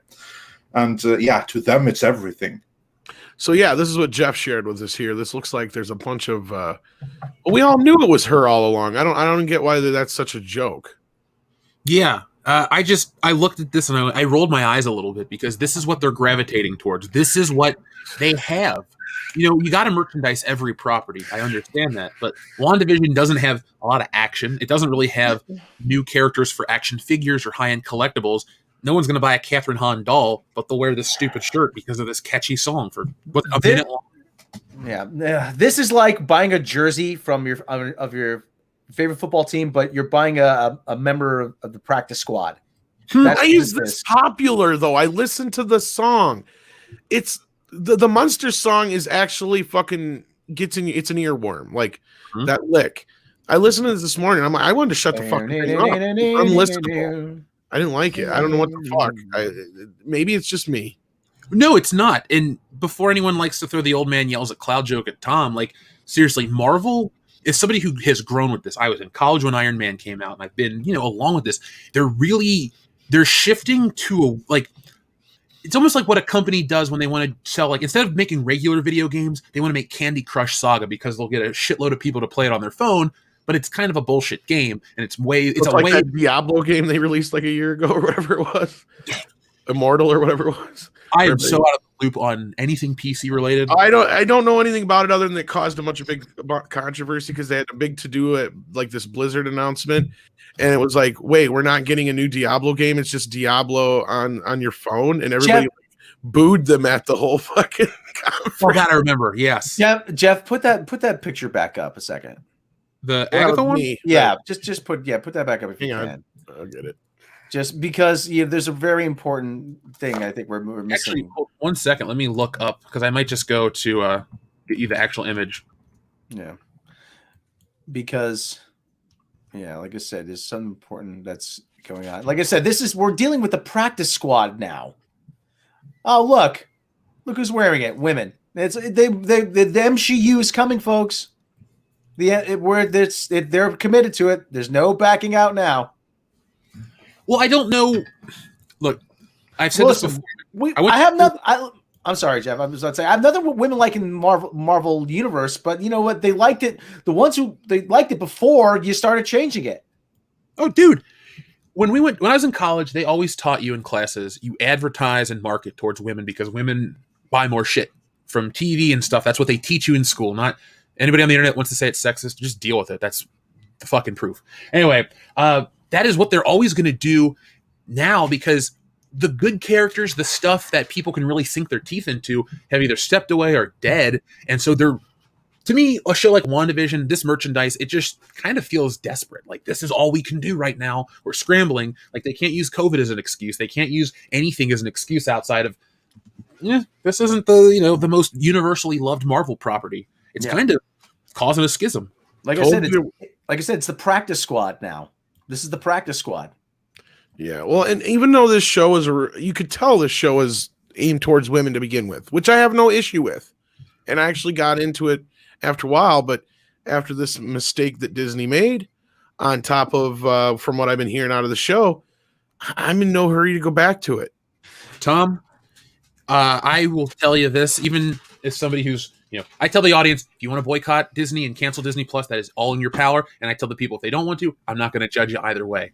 But dude, there is no reason to, even if Disney never did anything with Gina Carano the way they did, I wouldn't even tell you it's not worth finishing it. Like, go watch highlights. There's so much filler. And anyone that says, "Oh, Jeff, you're not patient," I've watched every episode. I even waited to review shit till we got to the 4th episode because it just didn't feel like anything had happened. And one more episode? Nothing is happening anymore. We're waiting around. We had all these great little teasers, and then everything has been revealed to not have happened. Oh, it's the multiverse. Oh, it's this. Oh, it's that. No, Wanda went and found his body and broke down and cried, and that's how the shit was formed. She cried, an emotional wave of energy created this town, and the whole point of this show is ridiculous too. I won't spoil the big twist in the post-credit sequence from last night, but like I already heard what it kind of was, but yeah. Well, if you know what it is, then cool. Then yeah. But like, put it in the chat. Put it in the chat. I want to. I'll tell you. But anyway, yeah, no, I checked out of it, and which is funny because the last episode I saw was the one with the big reveal at the end, and this whole thing just killed my enthusiasm for it. And then I started hearing more about a couple episodes after, and I'm like, oh, I'm glad I kind of checked out now. Yeah, for me, it's just the whole TV shtick. It just worn thin. I'm like, oh yeah, this is kind of cute at the beginning. I love Lucy, Dick Van Dyke Show, then Bewitched, and then the Brady's. I'm like, yeah. Then it's like, you know what? This is getting old. Come on, get to the point, guys. Here. And sorry, Rob. No, I was saying, you get to the '90s and it's Malcolm in the Middle. I'm like, for me, the '90s was Seinfeld. I mean. Renee Sayworth says there's a decent 100-minute movie somewhere in that series. Yes, you are completely right, because there's so much filler. Like, in retrospect, I agree. There's a 100-minute movie in there. Probably that's what we're gonna get to after we see the last episode. The sword people are interesting. I think, Darcy's annoying, but she's always been. But Monica Rambeau, cool. Jimmy, what's his face, the FBI guy, cool. I like that part. But you know what, Rob, you brought up the sitcom thing. I thought they explained last night why she's living in the sitcom, and it's kind of bullshit because all of last night's show was a dramatization of what we learned about from Avengers Age of Ultron. It's about her family and the missile and all this shit. It was done better before. That's why when I keep reiterating that this show's not worth your time, because there's not a lot of new stuff. It's basically telling you the same story again from a different point of view. But in reality, it's the same point of view. It's the most inconsequential thing Disney's put out in a long time. Pretty much. But on that note, we have a couple of more super chats to run through before we get into the big Star Wars stuff. Yeah. Question from Shogun Orta, who says, anybody seen the Pennyworth show? Pretty good. I have not seen it, and I never will. Jeff, have you seen it? No, I have not. Yeah. Any of you guys? Rob? No, not interested in Batman without Batman. Yeah, that was what I was going to say. He stole pretty much screw any Batman series that does not have Batman in it, so couldn't care less. And the same is true for Superman and any other DC or Marvel character. If it's a series about that character and he's not in it, this also is applicable to Hannibal Lecter, then screw that. There's only one prequel series that I have ever said that I would watch that didn't have the main hero in it. And I think Andre might agree with me. And that is if you were to set up a He-Man movie with an Eternia series where you tell the backstory of King Randor and of course, but that doesn't count because that's like building towards the real thing. That's actually more interesting. But yeah, getting back to the super chats, Ron W says at least we got the good news that Twilight Zone was cancelled. Oh, there's that. I seen you were happy about that last night, Jeff. Yeah, dude.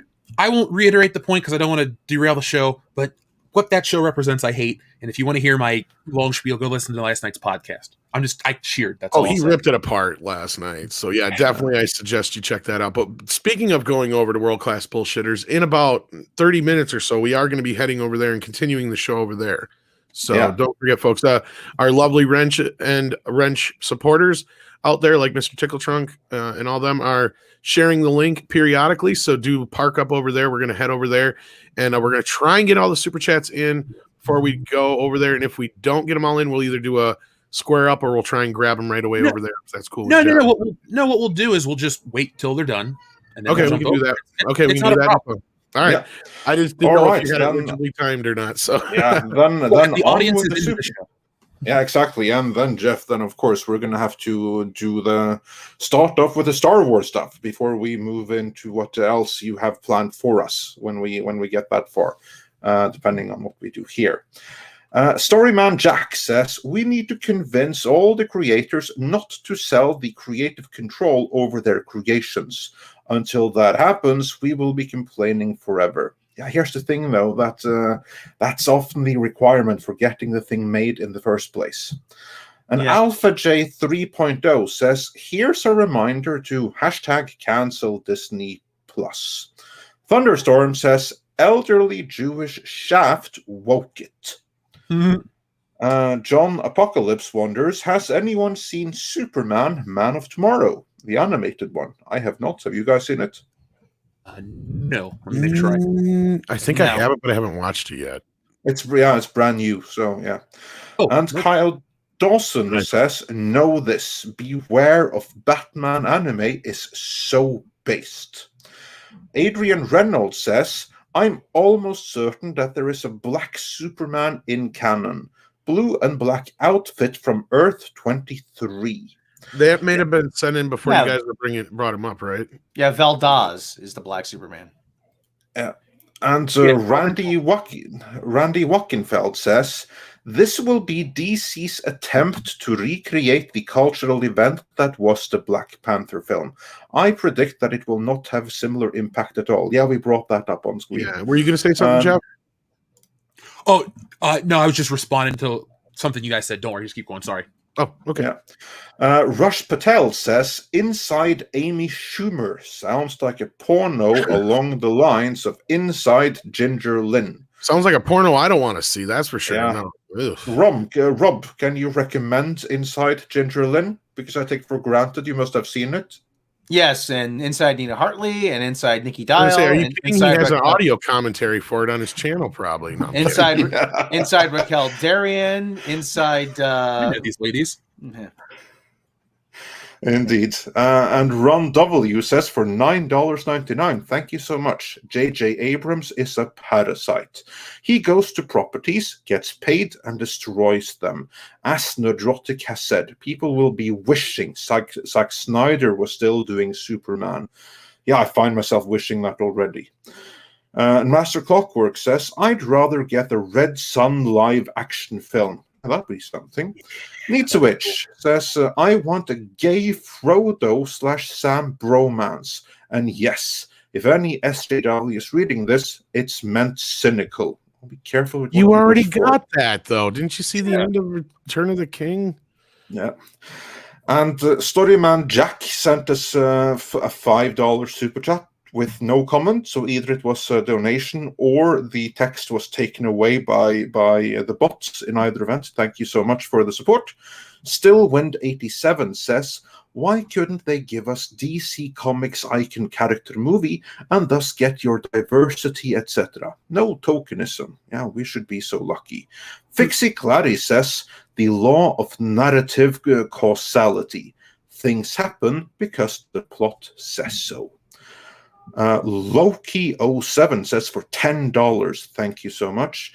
The Snyder Cut has to be so undeniably awesome that it forces AT&T to continue with the cast going forward.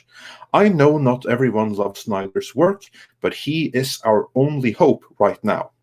You know what? You are not wrong. This is what we have heard too. Everything rides on the success of the Snyder Cut, meaning how many HBO Max subscriptions can be attributed to the Snyder Cut. If it's a hit, you're going to get more Batman, Superman in that vein. So, yeah, fingers crossed for that.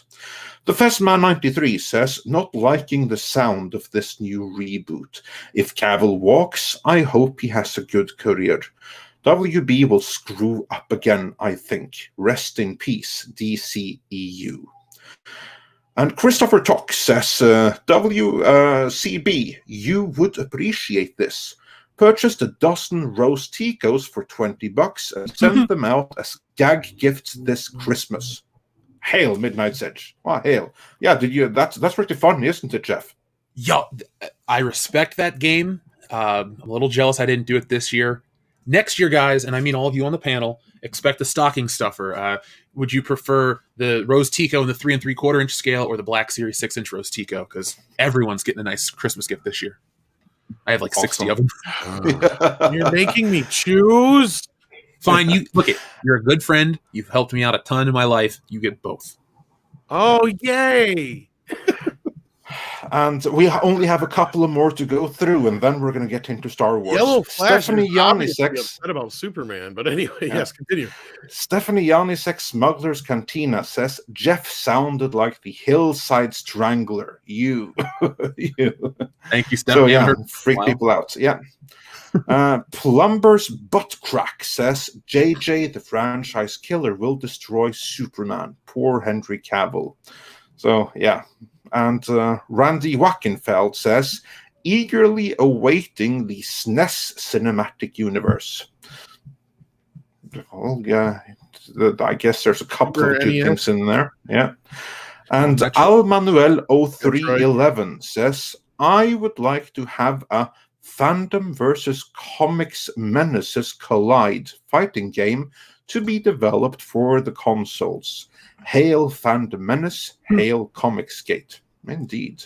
Well, you don't have to wait too long. On Tuesday, you can get a Fandom Menace, some Fandom Menace comic stuff. Dun, dun, dun. Yeah, tell them it's official. We're launching on Tuesday. We got Jeremy to join us on the High Council for it. So very cool. I can't be there because Jeremy don't like me. Oh, he loves everybody. I'm kidding, of course. It's just a joke. I know. Yeah. Tom, I hate Jeremy, but I'll still be there. So. I know you two don't. Yeah, you two. Yeah, as well. Yeah. But that's the thing. If you get along with Jeremy, then he really doesn't like you anyway. So you must really like me then. I barely said 2 words to Jeremy ever. You're his best friend. His best. Yeah, he's like he loves Rob. He can't quit gushing over you. Yeah. Well, he'll love me even more when he learns I'm doing a G.I. Joe documentary. So. Oh yeah, he probably will like that. We got a couple more super chats to get through. But first, yes, we have a few more. We have a few more. Yeah. He is very upset. He says, "I'm furious about the Superman reboot.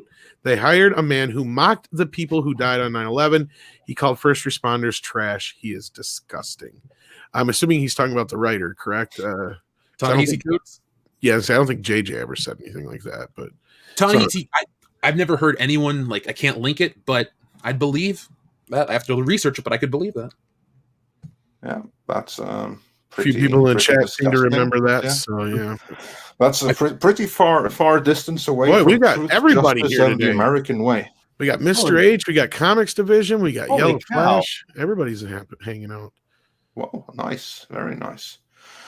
And speaking he of adds to that, he says it's a slap to the face of Superman fans for this man to touch the character. It's no accident that this race hustling pile of trash is writing him. And we actually, was it a super chat or a regular message that brought there was a super chat on that note. I'm going to jump the queue and to get into that right away. This is the one, yeah. There we go. Yeah. Because that'll actually segue nicely into the next part anyhow, because people really want us to get into that subject as well. Yeah. Let's see. Roll Titan says, really hope I'm reading into this, but Cavill starts getting attacked on social media for dating Gina, and then a Superman reboot pops up. Nothing is coincidence in Hollywood. Nah. I'm going to say this shit right now. And as for Cavill dating Gina, I'm like, oh yeah, like you wouldn't. Look, I brought this up, 2 weeks ago or a week ago when this first went down. I said he's on the list too, probably. I don't remember if I said it out loud or not, but yeah. And I've been trying to curtail who I say out loud because I don't want to give him any fucking ideas. No, and I'm not kidding. It's not even a laughing matter because Andre will back me up on that. I'm not even going to say half the shit that we've talked about or people that we've talked about that we're like, no, we're not mentioning that. And it's not because, and so anybody who ever wants to call us clickbait and shit, you can kiss my ass, because you know what? There's people we're holding back and things we're holding back out of protection. Yeah, like, you have no idea. If we wanted deep. to go clickbait, you had no idea all the stuff that we could do. Like, you have no idea. But we don't, because we would out people and we would outsource us and we would provide ideas if we were to do it. Yeah. So yeah, I'm not gonna deny that we might go a little bit clickbaity here and there once in a while, but compared to what we could have done, I think we're doing pretty okay. Yeah, you have no idea what we could do. And you know how many times Tom has told me, Rob, you don't put metal in the microwave. You just don't do it, Rob. And he has to remind me every single day, Rob, don't put metal in the microwave. Wait, are you secretly playing Batman? Robert Pattinson as Rob from it's an oven, isn't it, mate? And Mr. Ticklefrunk points out, Tom has a I fucking knew it clip for a reason. Yeah, exactly. So quite often. I fucking knew it. What? I never saw Django. That's not Django. That's Hateful Eight. Okay. That fucking movie's amazing, dude. Okay, I never seen either of them. So I mean, they got an extended cut on Netflix. It's fucking better than the original version. Have you even seen that yet, Andre? No, I haven't. Thanks for reminding me. Does it have more Walton Goggins in it? Yeah. Okay, perfect. Then that roll's sold. The important question: Walton Goggins is the best actor who ever lived. The important question, though, Tom, does it have karate in it? No, but it's got tons of gunfights.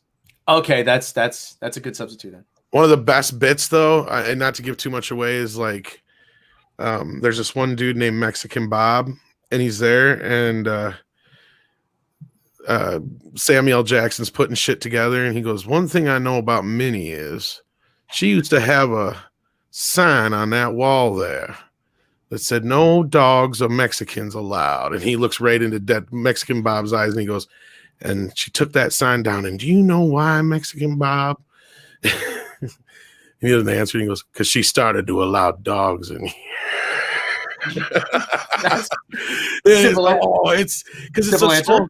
It's a really, like, you get all these people in this room together and they know somebody's not right. It's a great fucking movie, and it just, that scene and everything is and we have Yellow Flash popping in here because he's very upset about this, and he sent me that deal to prove what he's talking about. The tie. So, Yellow Flash, share your feelings on Superman. I don't have the full quote. I sent Tom some of it just to show he did say it. This guy is a piece of shit. He's been writing all kinds of race bait shit for a long time. He wrote Captain America. I think he's still writing Captain America, actually. But it's no accident that this dude's writing all of these characters. This guy's a scumbag. In his memoir book, I don't know the name. I'm going to get I have the whole quote somewhere. I'm going to have it for tomorrow. This dude talked about how he was in New York and he saw the towers get hit, and he couldn't feel bad because hundreds of years ago there was slavery in the streets of New York, and all of those first Are you fucking serious? I swear it's true. And he's like, all those first responders rushing to their death, he basically said he felt joy, and he didn't feel any emotion for it. They were getting what they deserved. He's a piece of shit scumbag, and it's such a slap in the face that this fucking piece of shit is writing this character. This movie, fuck this movie. Fuck Warner Brothers for doing this too.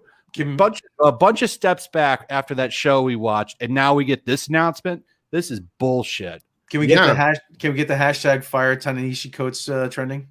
Well, no, because not enough people will spell his first name right. Well, not just that. He's yeah. I mean, in Yellow Flash, you were one of the guys who came out to me, and I'm like, well, if he says it's good, I got to check it out, because like Jeremy and a few others were saying it. It's like, you know, and Mr. H, who was in the chat earlier, said it too, and so like, and then Andre said at the beginning of the show that new show is good, and they're throwing all that goodwill out the window. You know, I have a buddy who's a fireman. Okay, guy I've known for ages since I was a little kid. He's a fireman, and I kid him sometimes. He says, you know, it's a dangerous job. I'm like, yeah, you put out kitchen fires. Start by little old ladies. But come on, man. You know what? I want to see you run into a building burning. Building burning? He's standing there smiling on a fucking rooftop. He's a piece of shit. This guy's more people need to. I've made like 4 videos talking about this, and people will catch every now and every time he writes something, because I was mad when he was writing Captain America too. Like, this is the guy who get to write Captain America. This dude that was like laughing when the fucking towers got hit, and now he's writing Superman. Look at what we're rewarding now. Let's just take a look at what we're rewarding. This is the type of person you really want to see succeed. I mean, this really, seriously, you know, regardless of, hey, man, it's a human tragedy. If you can't feel anything, then you know what? Fuck right the hell off. I agree with that. Well, yeah, and this goes back to what we were just saying is, no, this shit's orchestrated. It's not a coincidence that Henry Cavill is now in crosshairs, and he did nothing wrong other than guilt by association at this point. And is this the kind of shit we want to, you know, deal with in this lifetime? And I don't think so anymore. I think enough people are standing up. Again, like we were saying earlier, like we could say shit about what's going on behind the scenes, but we can't, or people will get hurt.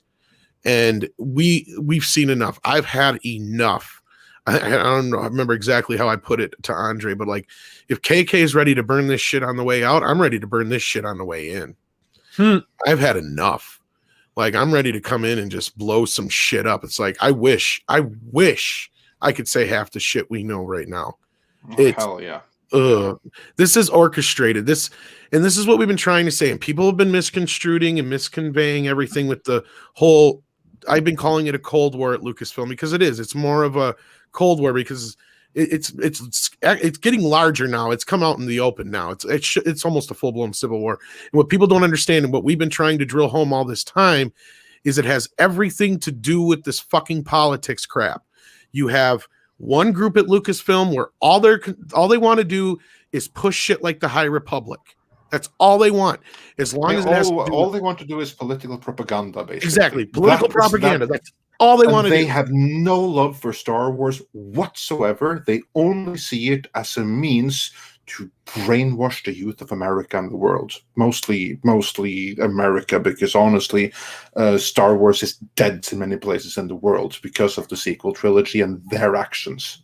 Andre, too, Superman is an American icon. I know he's got worldwide appeal, but again, it's just all the really important ones that just kind of get hit with whatever you want to call this. And you said, like you guys say, nothing is a coincidence. Yeah, no, it's not a coincidence at all. No. And I will also say that Superman is the bomb. He absolutely is. And you know, because I know that the freedom, justice, and American way, that was actually something that was added during McCarthyism. But you know what? That was a good addition, because of the values that America stood for at the time were really good universal values that everyone should get behind. So I never really minded that. Well, Ta-Nehisi Coates hates America. This, however, now that's something else. And yes, Ironcasser, you nailed it. Superman is indeed American mythology, and for that, it should be respected and cherished. And I agree with Yellow Flash. Especially, it should be taken care of by people who give a shit. And clearly, this guy and people like Christina Ariel and all these other people, they don't give a shit. And they do. They literally hate America. I mean, what have you seen? You've seen nothing but anti-American and I don't want to get too deep into this, but you've seen, nothing but anti-American propaganda out of these people. And the one question we constantly get is, how are they paying for this? And how are they managed to do this without making any money? And that's where I suggest you check out Comics Division's stuff. He's in the chat now. He's been breaking down a little bit more of this transfer of wealth. Okay, and that's where they're going to be doing a lot of this, and that's where a lot of this is happening, and that's why politics are getting so deep into this shit. And that's what Andre has been kind of trying to say for a while, and he has been saying, and I've been saying now that, we've been worried about how long is this woke shit going to last? Well, they just upped it to a couple of years at least, if not more now. Oh, absolutely, because again, this was never natural. It's always been induced, and after what happened in November, and which was formalized in January with going any more into it, wokeness is now the top order of the day, because now it's fully backed. So any hope that you had that this was going to revert, that's gone now. I'm not to like sound hyperbolic, but I'm just really pissed off. The Superman thing really just, I don't know, it cut me. I'm glad you're here, Yellow Flesh. Somebody else passionate about comics and stuff. And beyond that, what the character represents. And it's interesting if you're able to take a character like that, that's really an allegory, can be an allegory from DC themselves for the Jewish experience. They're going to change that from Superman 2. Like, you're just taking away every core element, and you're wiping away cultural influence for the sake of other new cultural influence. And you're 100% right. Just wait. You know what, Flash? I want to hear your thoughts on this. Like, is there any chance that now suddenly you can have like in this new Superman that he is one that was caught and taken from Krypton against his will, and brought to America? Now the whole system must be brought down in revenge or something. Should we be seeing something like that? Oh, you're gonna see. I guarantee you now. It's not gonna be Clark Kent or Kal. It's gonna be the other one. I forget his name, but is the Black Superman? We brought him up earlier. You guys were talking. Yeah, that's for sure what it's gonna be. So Henry Cavill, all those rumors, I think he's out. Like, he's not. Oh yeah, I don't think he's ever been back. That's the thing, is he didn't have any more contract left, I don't think. And I know that AT&T was pushing for him to come back, but I don't think Warner's is interested. Can I ask you a question? All of us talk about how the Chinese market has pushed away John Boyega on the Star Wars poster and how they've treated specific things. What does this say for like Warner Brothers? Let's just say they're going with the Black Superman route. Does this kill it in other parts of the world? The Chinese money isn't as important as it was years ago, because if you haven't noticed that a lot of the Chinese investors have pulled out, and then I think, not to get into deep into politics, but when Trump was in office, he made it a lot more difficult for these companies to funnel a lot of money from there. Dude. This is, when it comes to the politics, this is your show, man. You don't need to set. No, I don't even like getting into it, because we don't get into personal politics either, obviously, but we don't even like to get into politics, period. Well, you kind of have to with this, because the writer is a gigantic piece of shit. And I don't want to say like, so they're going to do a ton of Elseworlds movies. If they were going to do that Black Superman movie, as long as it's good, I wouldn't care. But regardless, at the end of the day, this motherfucker shouldn't be writing any version of Superman, because all of them still love America and have those values, and he doesn't. That guy's a scumbag. It's gonna be all white. You Superman, you have white. It's gonna be him yet joining against the police and stuff or whatever. It's going to be him taking down the police and QAnon and seditious right wingers and stuff like that. That's going to be the enemy of the movie. Did you guys see last year they put out Superman versus the Klan, that comic book series? No. That's a real book series. It's not that old. I think the last part dropped in October. It was a radio drama back in the day. Yeah, I think. Like, there's a way you can have Superman fight social issues if you understand what a universal social issue is. There's a reason why Superman flying up and saving that little girl's cat still strikes a chord 40-something years later, because it's just kind of a universal shorthand for something in danger, something in need. But if you got this guy that's so hell-bent on really Ryan Johnsoning this up and changing the core of the character, like, it just comes off as so mean-spirited, and I can't imagine a world where people are just going to roll over with this one. Like, this is going to cause... They will right now with this shit. That's the thing. When it comes out, I'm talking, this will be like Ghostbusters.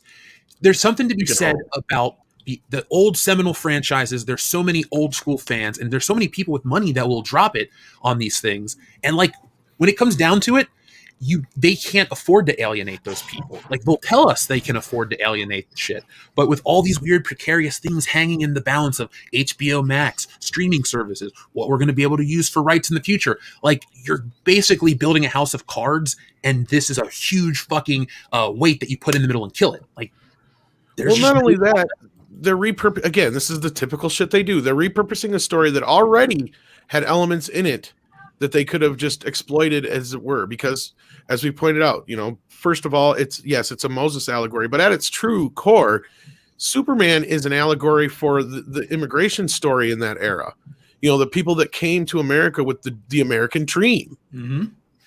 And that's what it was about, and that was kind of where the roots of it formed. And Richard Donner's movie works, whether you can call it cheesy or hate the ending all you fucking want in the chat. I don't care. I'm going to say this much. Richard Donner got the fucking character, because when he got the job, he took one look at the script and he said, they turned Superman into a fucking joke. So he got what's his face? Mankiewicz, Thomas Mankiewicz. Is that his name? Yeah. Tom Mankiewicz. And he's like, look, I need your help here. And he rewrote the entire script from top to bottom, because he's like, first of all, Superman's Americana. He's apple pie. He's baseball. We cannot mess with that. It has to stay true to the character. We can change the world around him, but we cannot change Superman. That is the key to this. And that's why that movie works, whether you buy it or not. To me, in my personal opinion, the scene that is key to that is that scene on the terrace when Lois and Superman are talking, and he flat out says, I fight for truth, justice, and the American way. And then she comes back with, yeah, well, then you'll be fighting every elected official in America. But that's the modern comment on that. Superman's not making that comment, though. Mm-hmm. She is. But Tom, don't you realize you're like an old white dude, and this is like olden stuff, and people want to see like relevant social issues and like social justice and all like people, and there's a new audience that really wants that, who doesn't buy anything but will kill anything because they torrent every episode of it. Don't you know that, Tom?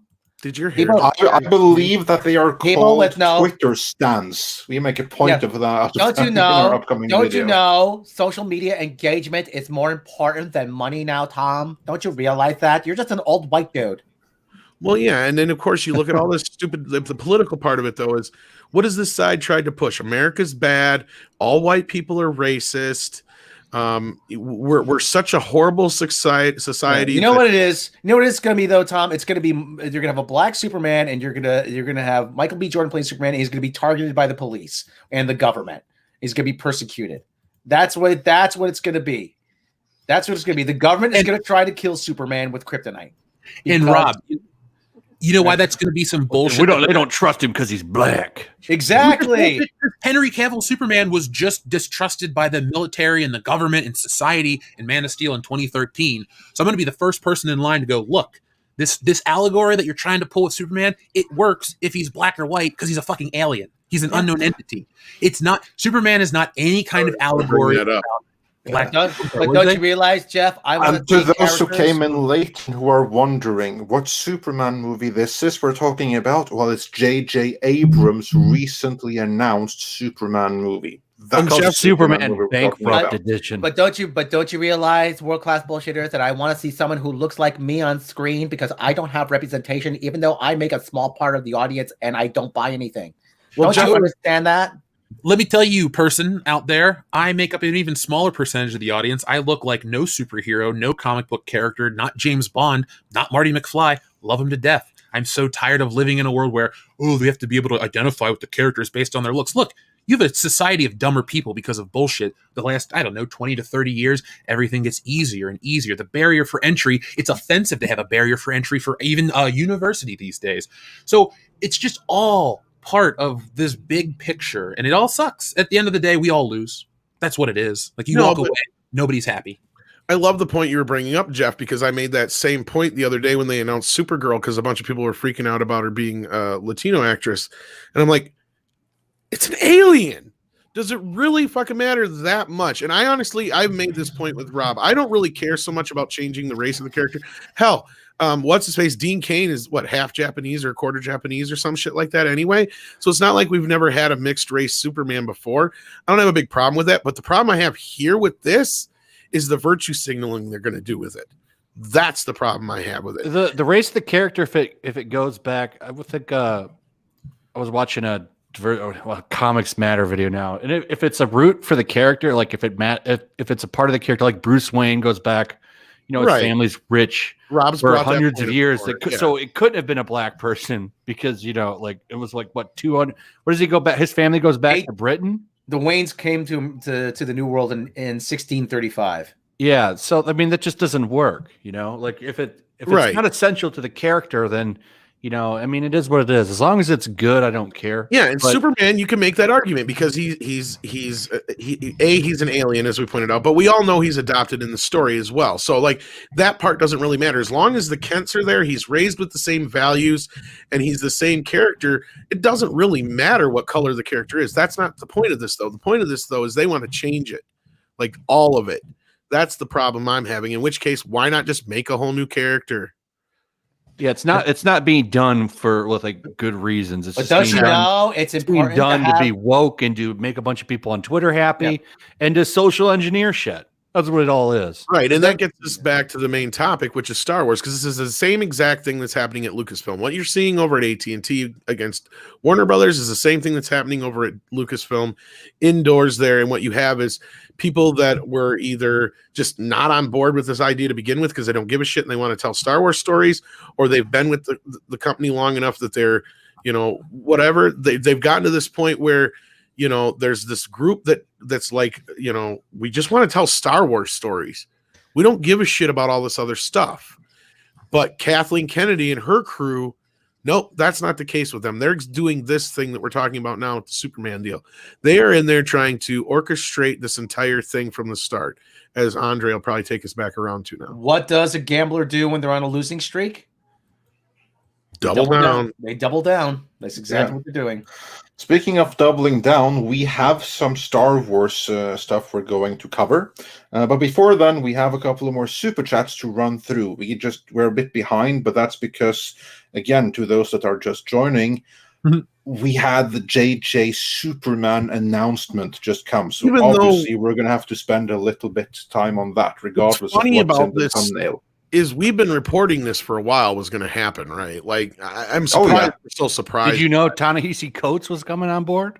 That part is the surprise. But I mean, we all knew that's the new bit. Black Superman. We all knew J.J. Abrams was bringing bad reboot in to fuck up DC. All these things aren't really new news. But again, it's just kind of like, yeah, the other part that you brought up, Yellow Flash, just kind of piss off, especially after the Lois and Superman. This is the last franchise left that J.J. Abrams can fuck up. Really, if you think about it. It's not. There's so many others out there. But this is just the latest in a long line. Yeah, well, this is the latest in a long. But I mean, yeah. But this is the opportunity we have though to finally say, look, you trusted this guy, and look where it's gotten you. He's fucked up Star Wars, he's fucked up Star Trek, and now he's fucked up Superman. He even fucked up Westworld, if you really look at it, too. Yeah, and Constantine. Let's not. Oh, Constantine, he's working on that. Those of us who care about that. I mean, that's also in the works, that he's going to mess up that big time, too. Aren't they going to remove the religious aspects of Constantine? Is that that's what's been getting kicked around, I hear, right? Well, they're going to certainly shift it, because what we do know is that one major change is that he is now going to be Black or Southeast Asian, and that's the beginning of changes, not the end. So, what are they going to use? Buddhism? I don't know. I don't know exactly what's going to what they're going to be. Sufism, maybe. I don't know. We'll just have to wait and see. We just have to wait and see exactly what's going to happen with it, but it won't be. Let's just hope that they do have a nice surprise lined up for us in the Netflix series of Sandman, because that's the last chance we have of a proper Constantine. Yellow Flash is right though, and I'm not an overly religious person either, but I can see it. They have this agenda to also kill anything that has any religious aspects as well.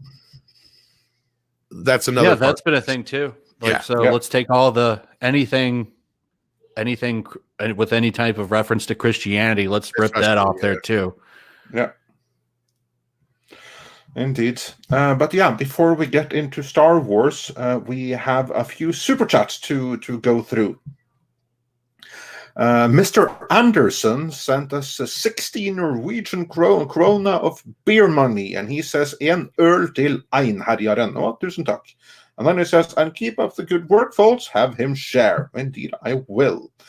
And Mill says, let's be honest, we all want an R-rated Addams Family. The Rubber Band Man says for $4.99, A lot of black kids were disappointed with Into the Spider-Verse as they thought it was a Peter and Miles team-up and too many spider people. Thunderstorm says this latest episode of WandaVision is good. Fat lot of the good that's going to do, though, with all the bad will against Disney and Marvel, and we'll get into that with the Star Wars Backlash. X Morbius says, super chat in support of saying, Darcy is annoying. So yeah, you have that too. Thunderstorm says, many don't like the latest WandaVision because it shows how evil Shield and Sword and Stark are. Epic. And Jeff, you were saying? Yeah, you were going to say something. I was just going to make a joke and say she is very annoying. I have very shallow reasons why I like to watch Kat Dennings, and I'll never hide it. I didn't mind her in the movies, but she was starting to get annoying in the episodes here. Are two of those reasons front and center? Yeah. There are certain things where I'll be like, oh, maybe I'll let the audience know, why I like certain things and play a game. I'll just be front and center with that one. I'll deal with anything she's in that. And they make extra sure they cover that up or make her extra dumpy looking, so you can't gaze with your male eye. I don't know, man. That costume she was in the second to last episode. Okay, now she was looking a little thick in that suit. Yeah, she's. Why do you didn't mind it at all? Yeah, I don't mind it at all. Why do you think I watched? WandaVision's all right. It's my favorite show to pirate. I'll tell you. Why do you think I watched Two Broke Girls all that time? I mean, geez, it wasn't for the comedy, which actually was pretty good at times. I've seen more than my fair share of that show. Did you guys see in the mid credits with WandaVision? It was the Silver Vision. Yes, yeah, that was pretty cool. I wonder what's going to happen with that. I bet you she merges hers with him. What's funny is let me just say about Two Broke Girls. What's funny is there was a backlash against Two Broke Girls because they dealt in a lot of racial stereotypes. I mean, you have two girls living in a crappy apartment in Williamsburg that they could barely afford, and there's some. Listen, that's the only thing they get. That's the only thing about New York anybody has gotten right in any sitcom. I mean, you go to, you go to, I would tell the joke on stage. Listen, New York, I went to New York one time. I saw a black guy, a Puerto Rican guy, a Hispanic guy, a Jewish guy. That was just all in the Knicks. Well, no, and that's one thing that I don't mind about. I mean, that's one thing that actually makes sense in the new Spider-Man movies about the kids, because you did bring that up at the time when we reviewed it, Rob, was that the kids make sense in this case that they, are a little bit more diverse, because like you said, the schools in Queens now would be a lot different than they would have been back when they first made Spider-Man comics. Exactly, yeah. But anyhow, back to super chats. We can get to this. Anyway, back to super chats. Thanatos Felicitas says, Kermit and Yoda show Miss Piggy what's behind the green door. Well, I was not going to do this, but this is a cleanse for Shumar. And Dan Renton sends a $5 Canadian super chat with no message, so thanks for that. Roll Titan says, really hope I'm reading into this, but Cavils. Oh yeah, we mentioned this one already. Yeah. And then Dan Renton also said, for another $5 Canadian, thank you so much. What did you think about the CW Superman? Now, as for me, I've never seen it before, but I have seen Superman and Lois, the pilot episode. I hate all things CW with a passion. I don't watch any of it. I like that Superman. Pilot was freaking awesome. It was great. It was amazing. A lot of Superman rebirth in that. And I appreciate that. That was such a good next step for that Superman character. And then Brian Michael Bendis came in and he's like, let me just take a shit on this. But I was glad to see that they were doing that type of story, because that's the next step for that character, is like him with his family and having a kid and stuff. And then they had two kids, obviously, so they can have that Super Sons dynamic, because you can't use Damian. That's to me why they used they have two of them. Yeah. And speaking of your opinion, the next we had two super chats from you, Yellow Flash. So thanks for that. But we went through them all. We went through them all already. All right, you can skip them.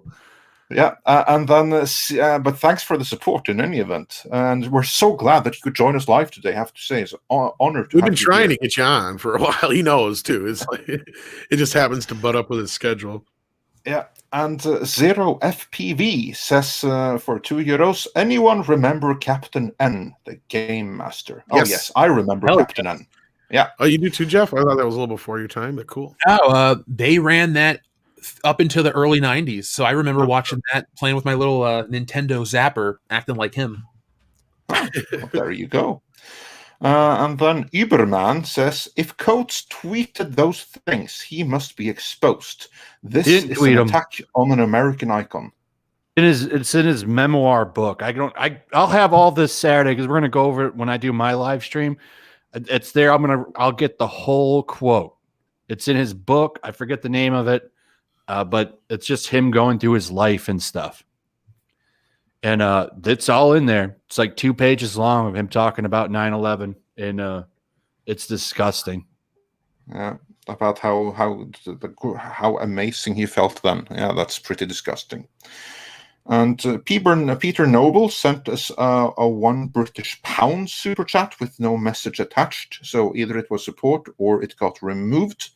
In either event, thank you so much. And Christopher Tock says, Andre, check out Streets of Rage remake. Okay, I will do that.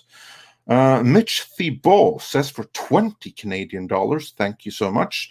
Let the ideologues burn it all down on their way out. All we have left are hollowed out husks of once great IPs. Kick them out and start fresh on new soil. What is left behind has all been corrupted anyways. Gomer Kyle says for $10, thank you so much. Off topic, Tom, my fellow TMNT fanatic, yes. Have you seen the channel called Blinky 500? They did a short film on Casey Jones that is great homage to the 90s movie. Amazing. What a small budget can do. Great I don't watch. think I have. I'll have to check that out. Oh, speaking of Casey Jones, did you read the new Last Ronin, Tom? I haven't got it in the mail yet. I won't spoil it then. Yeah, it's coming. Read The Last Ronin.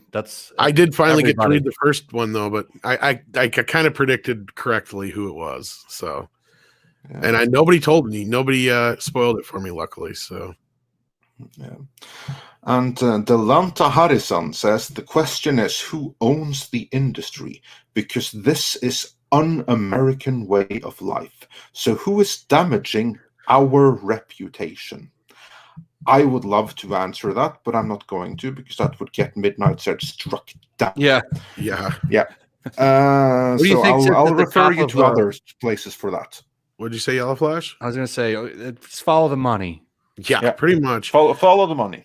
And just a reminder, folks, we will be heading over to World Class here pretty soon to continue the morning show. As soon as we get caught up on Super Chats and get a little bit into the main topic, then we'll probably continue it over there, I'm imagining. That sounds like a perfect transitional topic. Excellent. And then Mills says, J.J. Abrams, the Rona of entertainment. And the Rubber Band Man says, I mean, they thought it would be a Peter and Miles team up. Oh, that's about the Spider-Verse thing, I think. Oh, yeah, of course. And again, you do that because he would come from a different universe, which is exactly... I mean, that's the actual origin of the character. No, well, it's just because Rob and I were hating on Spider-Verse earlier. Now I'm dropping shit. Oh, you didn't like Spider-Verse? The movie or the comic? Because the comic wasn't that good either. I hated the movie. I liked the movie. Yeah, I thought it was great. Yeah, I'd be honest, it's one of my favorite Spider-Man movies. Yeah, me too. But don't get Rob started on it. Yeah, the morning show will turn into the evening show, then the late night show. Yeah. All I'll say is Miles Morales is one of the better attempts to do the stuff that they've been doing. Like I think that they've handled him better than a lot of the other characters that they've created. I thought he was a douche. So we'll agree to disagree. Yeah, we'll agree to that. And then Thunderstorm says, imagine being an investor and learning no cavil and some experiment will happen with your money. Yeah, that's kind of what's going to happen right there. So so money well spent on those $500 for J.J. Abrams that Warner handed over. I wonder if they can get them back again. And with that, we are caught up. So let us get into the topic that you were promised in the thumbnail, namely Star Wars and the backlash that is gradually brewing against Kathleen Kennedy and Star Wars at large. It's not just them, but all of Disney, but they felt quite a bit of it too. Let's begin with the visible backlash. Like, gentlemen, have any of you had a look at the videos over at the official Star Wars channel lately? Yeah, I did a video on it this morning because Bad Batch is already getting ratio. Do take us through the story. They made that Bad Batch video announcing the release date, and it's already, this morning it was at 7K dislikes to like 1,000 dislikes. Wait, there's already another thing that got downvoted? Yeah. Shit, I got it. You know what? There's my Saturday video. Sorry, Superman. Yeah, it's already, and when they post on Twitter, everything, it's like fire Kathleen Kennedy, bring back Gina Carano. I'm not watching Star Wars anymore. Yeah, I saw that because that's the hilarious thing. Because first it was I also have to say to Mags and everyone else in the chat, yeah, it took a little while longer to get to it than planned, but hey ho, the Superman thing dropped. So yeah. But in any event, yeah, to begin with, it was the Oscar video of Kathleen Kennedy herself, where they had to switch off the comments because it was ratioed and hated on from here till infinity. And when they did that, then people instantly started moving on to the next Oscar video, and the one next to that, and the one next to that.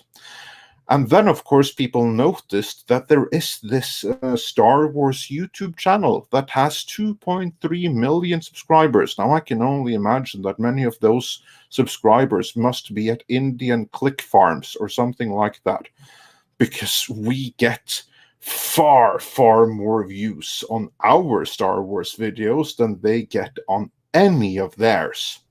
Yeah. The funny thing, though, is, as you pointed out, Yellow Flash, the comments that they are getting in the videos that they publish right now. Because how many views did the most recent one, the one with the Bad Batch that no one cares about, get? What, by the time you checked last time? Oh, I don't remember. It was low. It wasn't high. Like, that's the thing. All of their videos, no one cares about. It's Star Wars Theory that guy's almost got as much subscribers as they do, and he gets way higher views.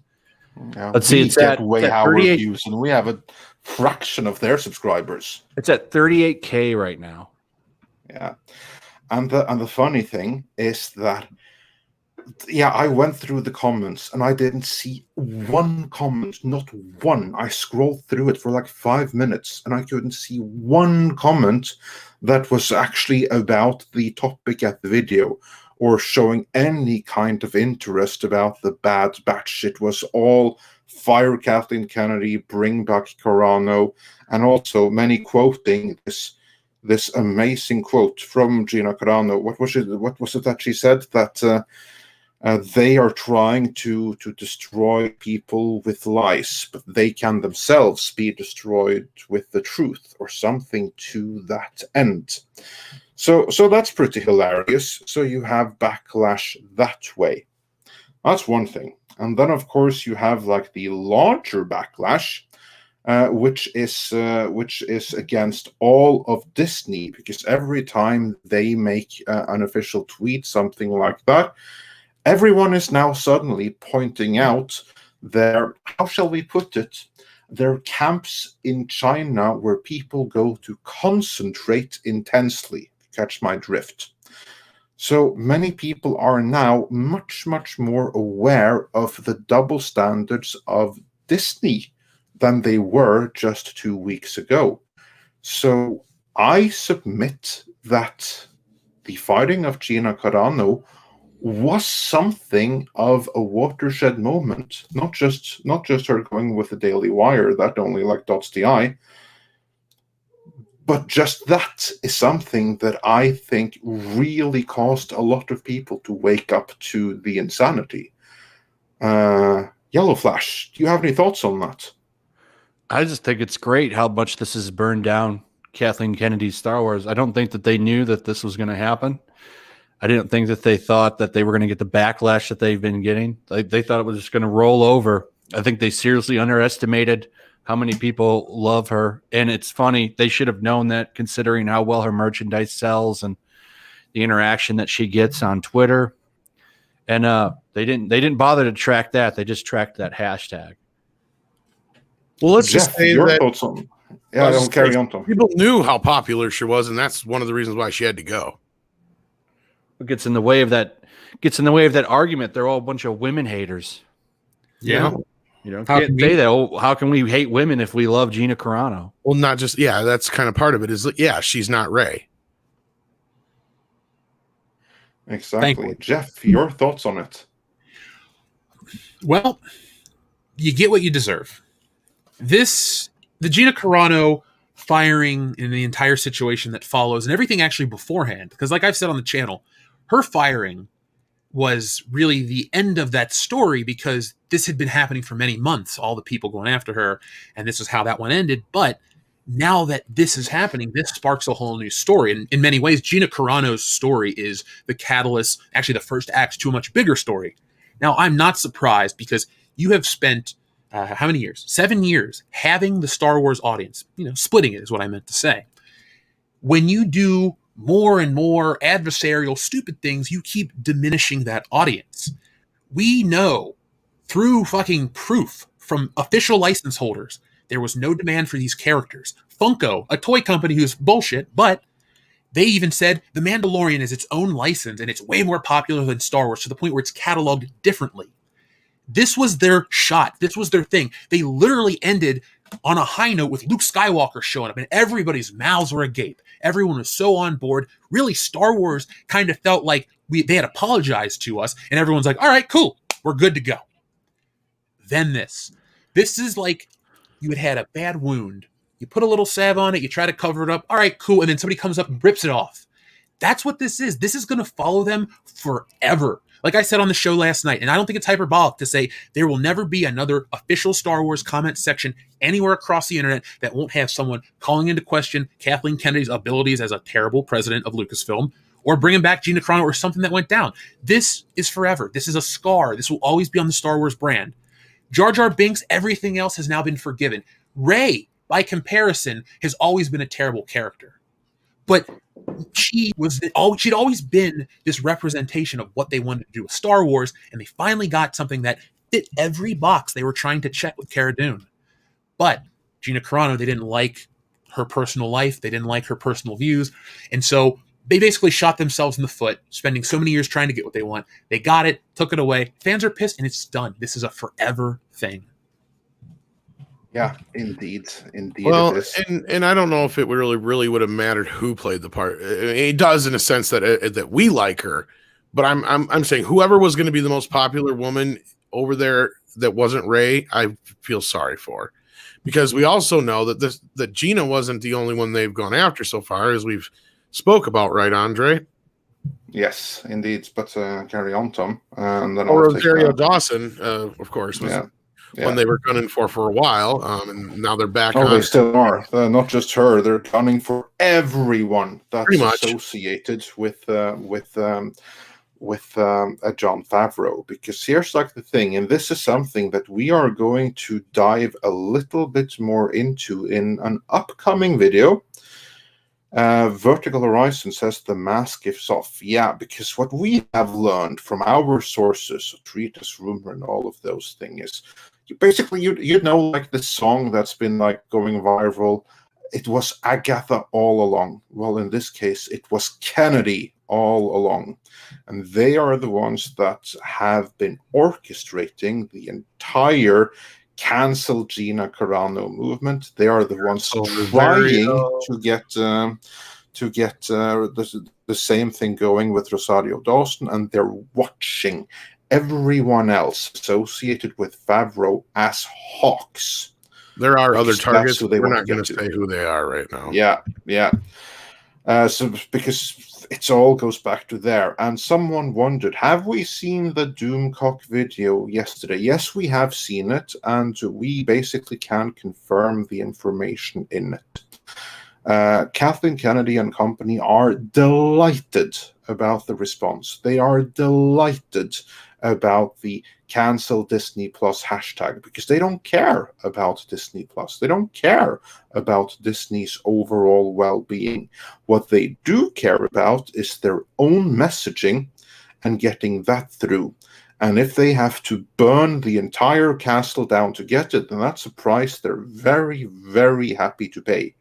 Because what they are trying to do is to make it look to Disney higher-ups that look at all this drama that you have gotten from Gina Carano. She's one of Favreau, so give us all of that money instead so we can continue our good ideological work. That's the game they're playing. But this gets us back to the backlash, because what we have heard, and this is still developing, is that Disney are starting to see through it. They're starting to recognize that it was, in fact, Kennedy all along. So she's now starting to get some kind of backlash from Disney and even within Lucasfilm, where you have other people that were on the sidelines or even in her own camp that are now starting to think this is pushing it too far. So yeah, there's a question of how far they've gone. I can't speak for in her own camp part, but yes, I do know that one of the things that has been going around is definitely been it's going too far. And these recent videos are a big, huge wake-up call, like Andre said, because people were looking forward to the Bad Batch. The Clone Wars cartoon has a very big fan base within the Star Wars base. Yeah. And if the Bad Batch is getting, and that was one of the things that a lot of people were like hyped about before, remember? If that's getting downvoted that bad, you can believe Disney's noticing. Oh, yeah. You know, there's a certain charm that comes from the Clone Wars stuff, because for me, at least personally, it's what validates the prequels. And you have so much goodwill towards prequel extensions and stuff like that, because the people that grew up with it, aka technically me, we're of that age where we're going to look back fondly on it and then, you know, see this nice continuation. And this was almost guaranteed money is what I'm trying to get at. Like the Clone Wars was kind of one of those things where it's like, oh, sure, it's a hit out of the park no matter what. There's how many more people are going to cancel? How many more people are going to get rid of Disney Plus? What's going to happen when, you know, they'll know the internal numbers. They'll know how many people are streaming Star Wars. What's going to happen when they go and they say, well, we've lost X amount of subscribers, but Star Wars doesn't get as many views? Like, when is the first show getting canceled before it ever comes out is what I'm asking. It'll probably be the Rangers show. And that's the thing. Kathy's trying to make sure, because remember when we said before that definitely all these Mandalorian shows are happening? She made sure that wasn't a definite thing. Like, that's the thing that's going on here. And it's sad. It's all about this stupid bullshit with them trying to shove their politics into Star Wars and all the other things that we've seen in all the other franchises. And they're not hiding it anymore. It's getting to the point where, like, we've even seen Kurtzman blatantly say, no, the message comes first. The platform is to be used to send the message. Star Trek is basically secondary in so many words. And yeah, I mean, Kathleen's camp is just kind of convincing them, yeah, you're going to see a few people leave Disney Plus, but you don't want those customers anyway, is the kind of message they're trying to feed. You got to remember, like, not only are they painting Gina as a bad person, they're trying to paint those fans as, like, haven't you noticed some of the rhetoric coming out of some of these people lately? Like, listen to and look at the tweets and all this other shit. A lot of it ends with stuff like, we don't want those kind of fans anyway. They aren't real fans. It's these toxic fans, and we're going to get rid of them. And good, now we can enjoy the show without the toxic fans. See, that's what they think is, okay, they got rid of Gina. That's going to get rid of this little toxic fan base that they're supposedly talking about. And then now that Mandalorian is quote unquote safe, and we'll get even safer without Rosario being there, then all those other people will be safe to watch Mandalorian now, and those numbers are going to shoot right up. That's the mentality they're trying to send to Disney, or they're at least trying to sell to Disney. Am I right on that, Andre? At least that's what I got. You are entirely right. That is what they have done. They have locked into the Twitter stance, and they have basically pitched to Disney that this is your audience. If we are able to please these people, then we please everyone. So just ignore all of those fandom menace people. They don't speak for the audience. They're just some random trolls on the internet. These 15-year-olds on Twitter, this is who we want to please. Just ignore all those people who spend money too. Yeah, but again, it's still the reason they have chosen them is because they are someone who are ideologically aligned with the Kennedy faction of Lucasfilm to begin with. So then they can say that, oh, look, this is what they want, and they can go right around and cater it to them, which is basically doing what the Kennedy faction wanted all along. You have like this article on Inverse, and this is something that we are about to cover in an upcoming video, where they basically talk about the power of the Twitter stance and how they were able to take down Gina Carano by making hashtag cancel Gina Carano trend on Twitter. Well, what we have heard is that came straight from Lucasfilm. They were the agitators egging on the Twitter stance, plus they've infiltrated so many of the people that pretend to be Twitter stans are in reality Lucasfilm employees. But that way they can get that out there. They can go to this and say, oh, look, this is trending now. Yeah, which that was confirmed by Gina in her interview, that these were people coming from inside Lucasfilm. Like, you really need to listen to what she's saying. She's basically giving you everything we've been telling you guys for the last, almost year now, basically. It's all there.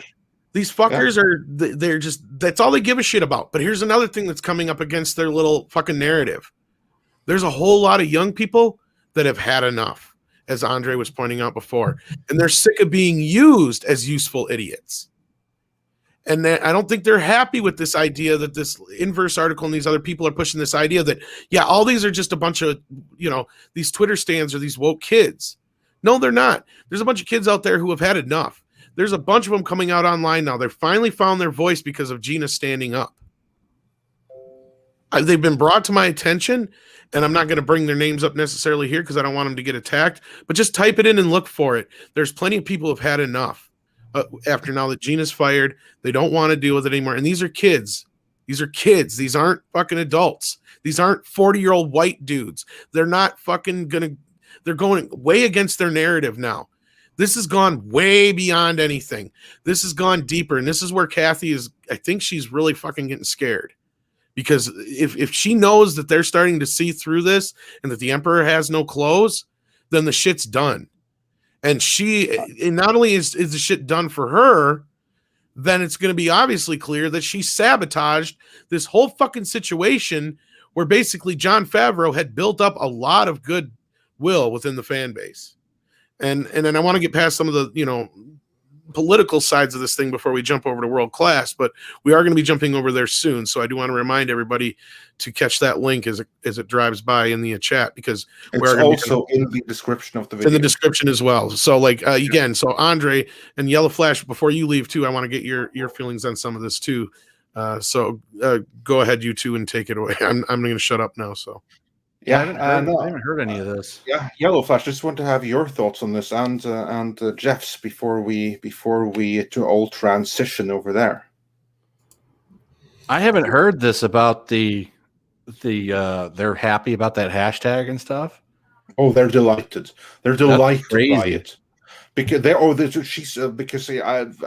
Jimcock said, that those that made that cancel, they played right into Kennedy's hands. This is true. You know why? Because she's going to say, look, all of this is because of Gina Carano, and she was one of Favreau's. It's his fault. Blame him. Give me his budgets. That's like I said, they're basically playing up this idea of, look, you're losing all these customers. Those are the customers you don't want anyway. You're going to get so many more new ones once we do this. I'm serious. You have to be a complete idiot though to believe her. Like they did for fucking 3-4 years, man. I know.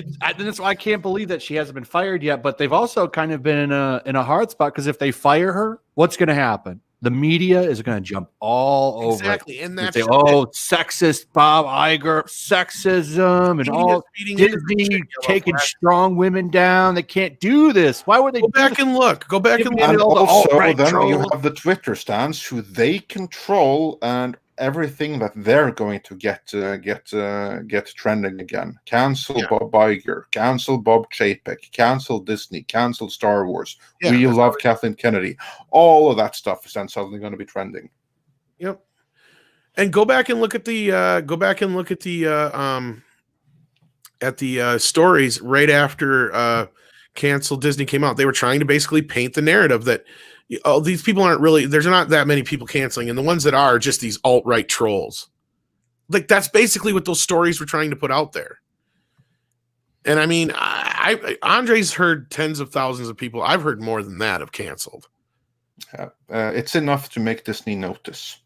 It's not enough to slow down Disney Plus, period, but it's enough for them to notice. It's not normal. So that, in a nutshell, is the brewing backlash. Because this is just beginning. Because I don't think that anyone anticipated just what kind of a shitstorm they started with the canceling of Gina Carano. No one knew what they were in for. Everyone thought, it'll be forgotten by the next news cycle. Goliath didn't realize it just kicked Davey.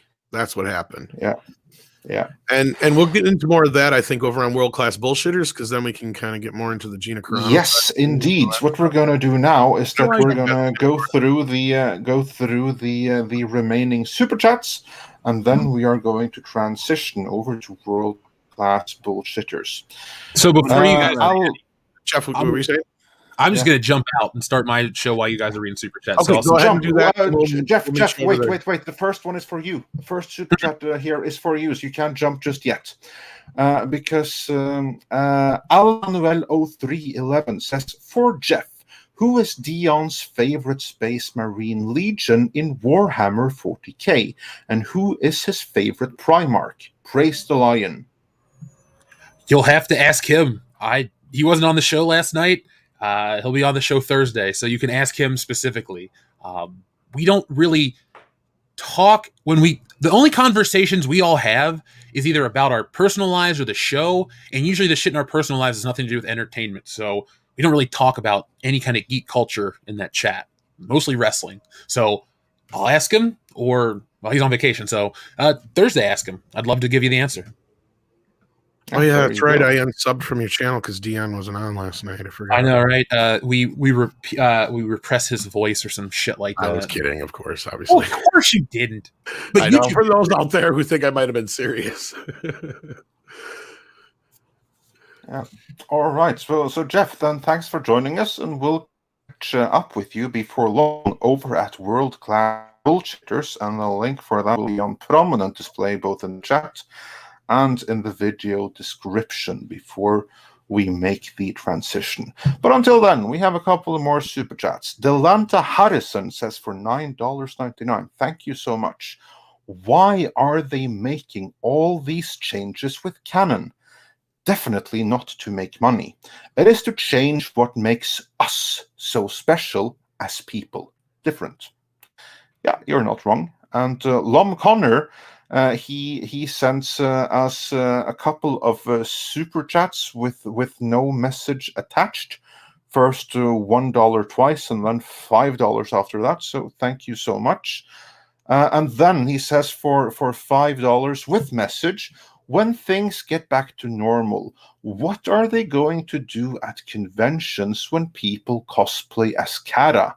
Their short-term thinking will haunt them. Oh yeah, if there's ever conventions again, I would love to see how many people are going to be dressed up as Cara Dune. I hope they will make a return, but that's me. Awesome. And with that, Yellow Flash has to exit, so do check out his channel. He does a lot of great stuff over there. I'm sure you're going to have a hell of a Superman video coming, right? Yeah. Oh, I've already made one. I made one as soon as I found out. Got it done. Yeah. So check out that and check out what he's got coming up here, and do check out his channel. Thank you so much for hopping in here, man. Yeah, thanks for joining us. It's been an honor. Yeah, for sure. I'll talk to you guys again soon. Awesome. All right. See you guys. See you soon. So let's finish up these super chats so that we can head on over to world class. And then Asharam K says for 50 Swedish krona, tusen tack. Jokes aside about an Asian Constantine, as we spoke about earlier, seeing a version of him as a washed-up Shinto Onmui could be interesting.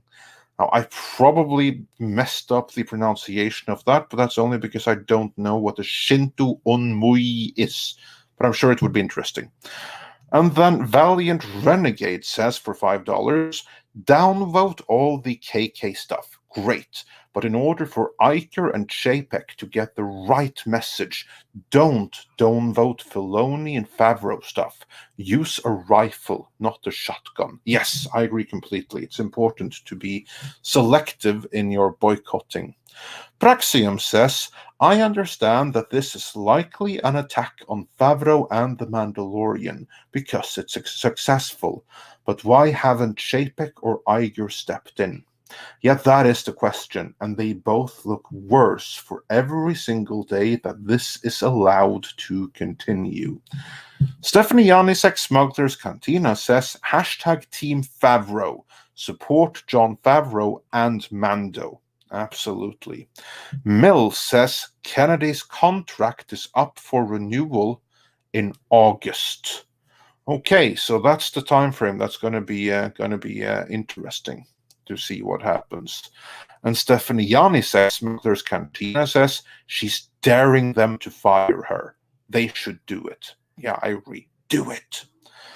And Ray Young 74 says, Dalenda Disney Star Wars Est. Dalenda Disney Star Wars Est. My Latin is a little bit rusty, so I don't quite know what Dalenda means, but do let us know in the comments. Praxium says, we need Colonel Frank Slade to take a flamethrower to that place. And Andrew says, for £4.99, thank you so much, the only way to get rid of KK is embarrass her in front of her Hollywood peers, not via Star Wars only forums. Pride is the only thing she cares about. Yeah, you are so right. What is needed is basically, I think, for Disney to put out an absolute hit piece in the trades. For Bob Iger to come out and say that this is the most inept studio executive that ever lived, that we ever had in this industry. What needs is not us here, but it needs to be her peers in the industry completely eviscerating her in public. That is what's going to be needed. You got to tie her back to Harvey. Well, I don't think she ever really had anything to do with him. Well, still, though, by extension, Leslie Headland. That's just one. She can get rid of Leslie. That's easy. There's always somebody who can take the fall for her. No, but Andre's right. It's going to take the media to turn on her. It's going to take a few more important people to stand up against her before some of the other voices start speaking out, because everybody's scared shitless. Not just of the. That's the other thing people don't understand, and I've heard a lot of people, and I understand where they're coming from when they're calling out Favreau and some of the other people behind the scenes. It's like, why ain't they said something? It's like, okay, first of all, there's the woke aspect of this and getting canceled. There's the other aspect of this that people aren't thinking about. Kathleen Kennedy is the single most powerful woman in Hollywood, period. Mm-hmm. There is nobody more powerful than her in Hollywood. And she could fuck some shit up for you, probably. Like, that's another reason why a lot of people are probably scared of her. Yeah. Oh, absolutely. Absolutely. But I don't want to drag this because we got to get over to world class. Yes, we do. So we have a few more super chats, and about the Latin comment, there was a comment there. Peoples from Canada says, it's Dalenda Est, then the name of whom you wish destroyed. Super chatter split it up incorrectly. Oh, there you go. And then we have Lucas Diaz de Freitas, who says, are these Star Wars Disney Plus shows one-shots or intended to have multiple seasons? Yesterday, I bet on Twitter on these shows cancellations, and KK lost their shit. Well, basically, some of them will be one-shots and some of them will have multiple seasons. It's going to depend from series to series. AJ Journeyman says for 10 Canadian dollars, I think both Favreau and the Force's female side answer to KK, but she is picking her favorite side and undermining the other. I've seen this behavior at an old workplace. Yeah, this is that from your old workplace times 1,000. And LM of the Coast says super hat or super chatty means just to delay you a little longer. Oh, thank you. We appreciate that. Although I'm not sure Jeff agrees. And Gabriel Quiroga says for $10. Thank you so much. What's up, Emmy? My new girlfriend never watched Star Wars. So we just finished episodes 1 to 6 in Rogue One, and she loved the story and conclusion. So now, should we watch the sequel trilogy or not? Well, you know what? In my opinion, if you made her watch now 7 Star Wars movies, now is the time for you to watch something that she likes. That's my answer to that. Anything else you want to add to that, guys? Nope, I'm good. Yeah. And then Ogochukwu Oraichu. I butchered that completely. I'm so sorry. But he said Shinto Onmuyi is a traditional Japanese magician or priest. So yeah, well then that's explained and clarified. And John Jenkel, PhD, says, can they sue KK for $1 billion for lost revenue and intentional sabotage? Well, that would be something, but I don't think they can. We should be so lucky, or they should be so lucky, rather. And then we are almost caught up, but we have 1 or 2 more here.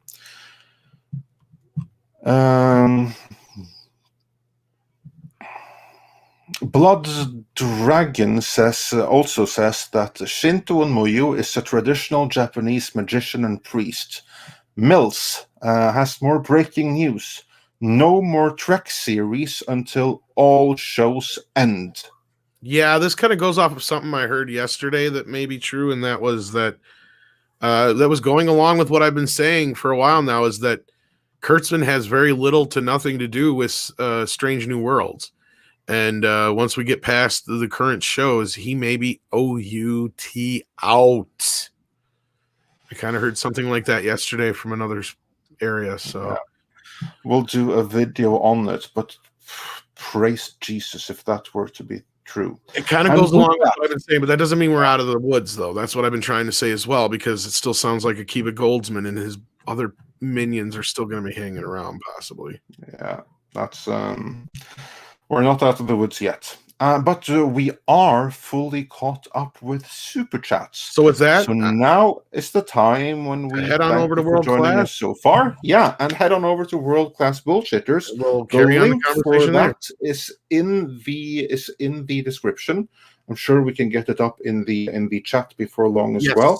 So just click on over on that link. Jeff is there already, and we'll be joining him presently. All right, see you guys over there.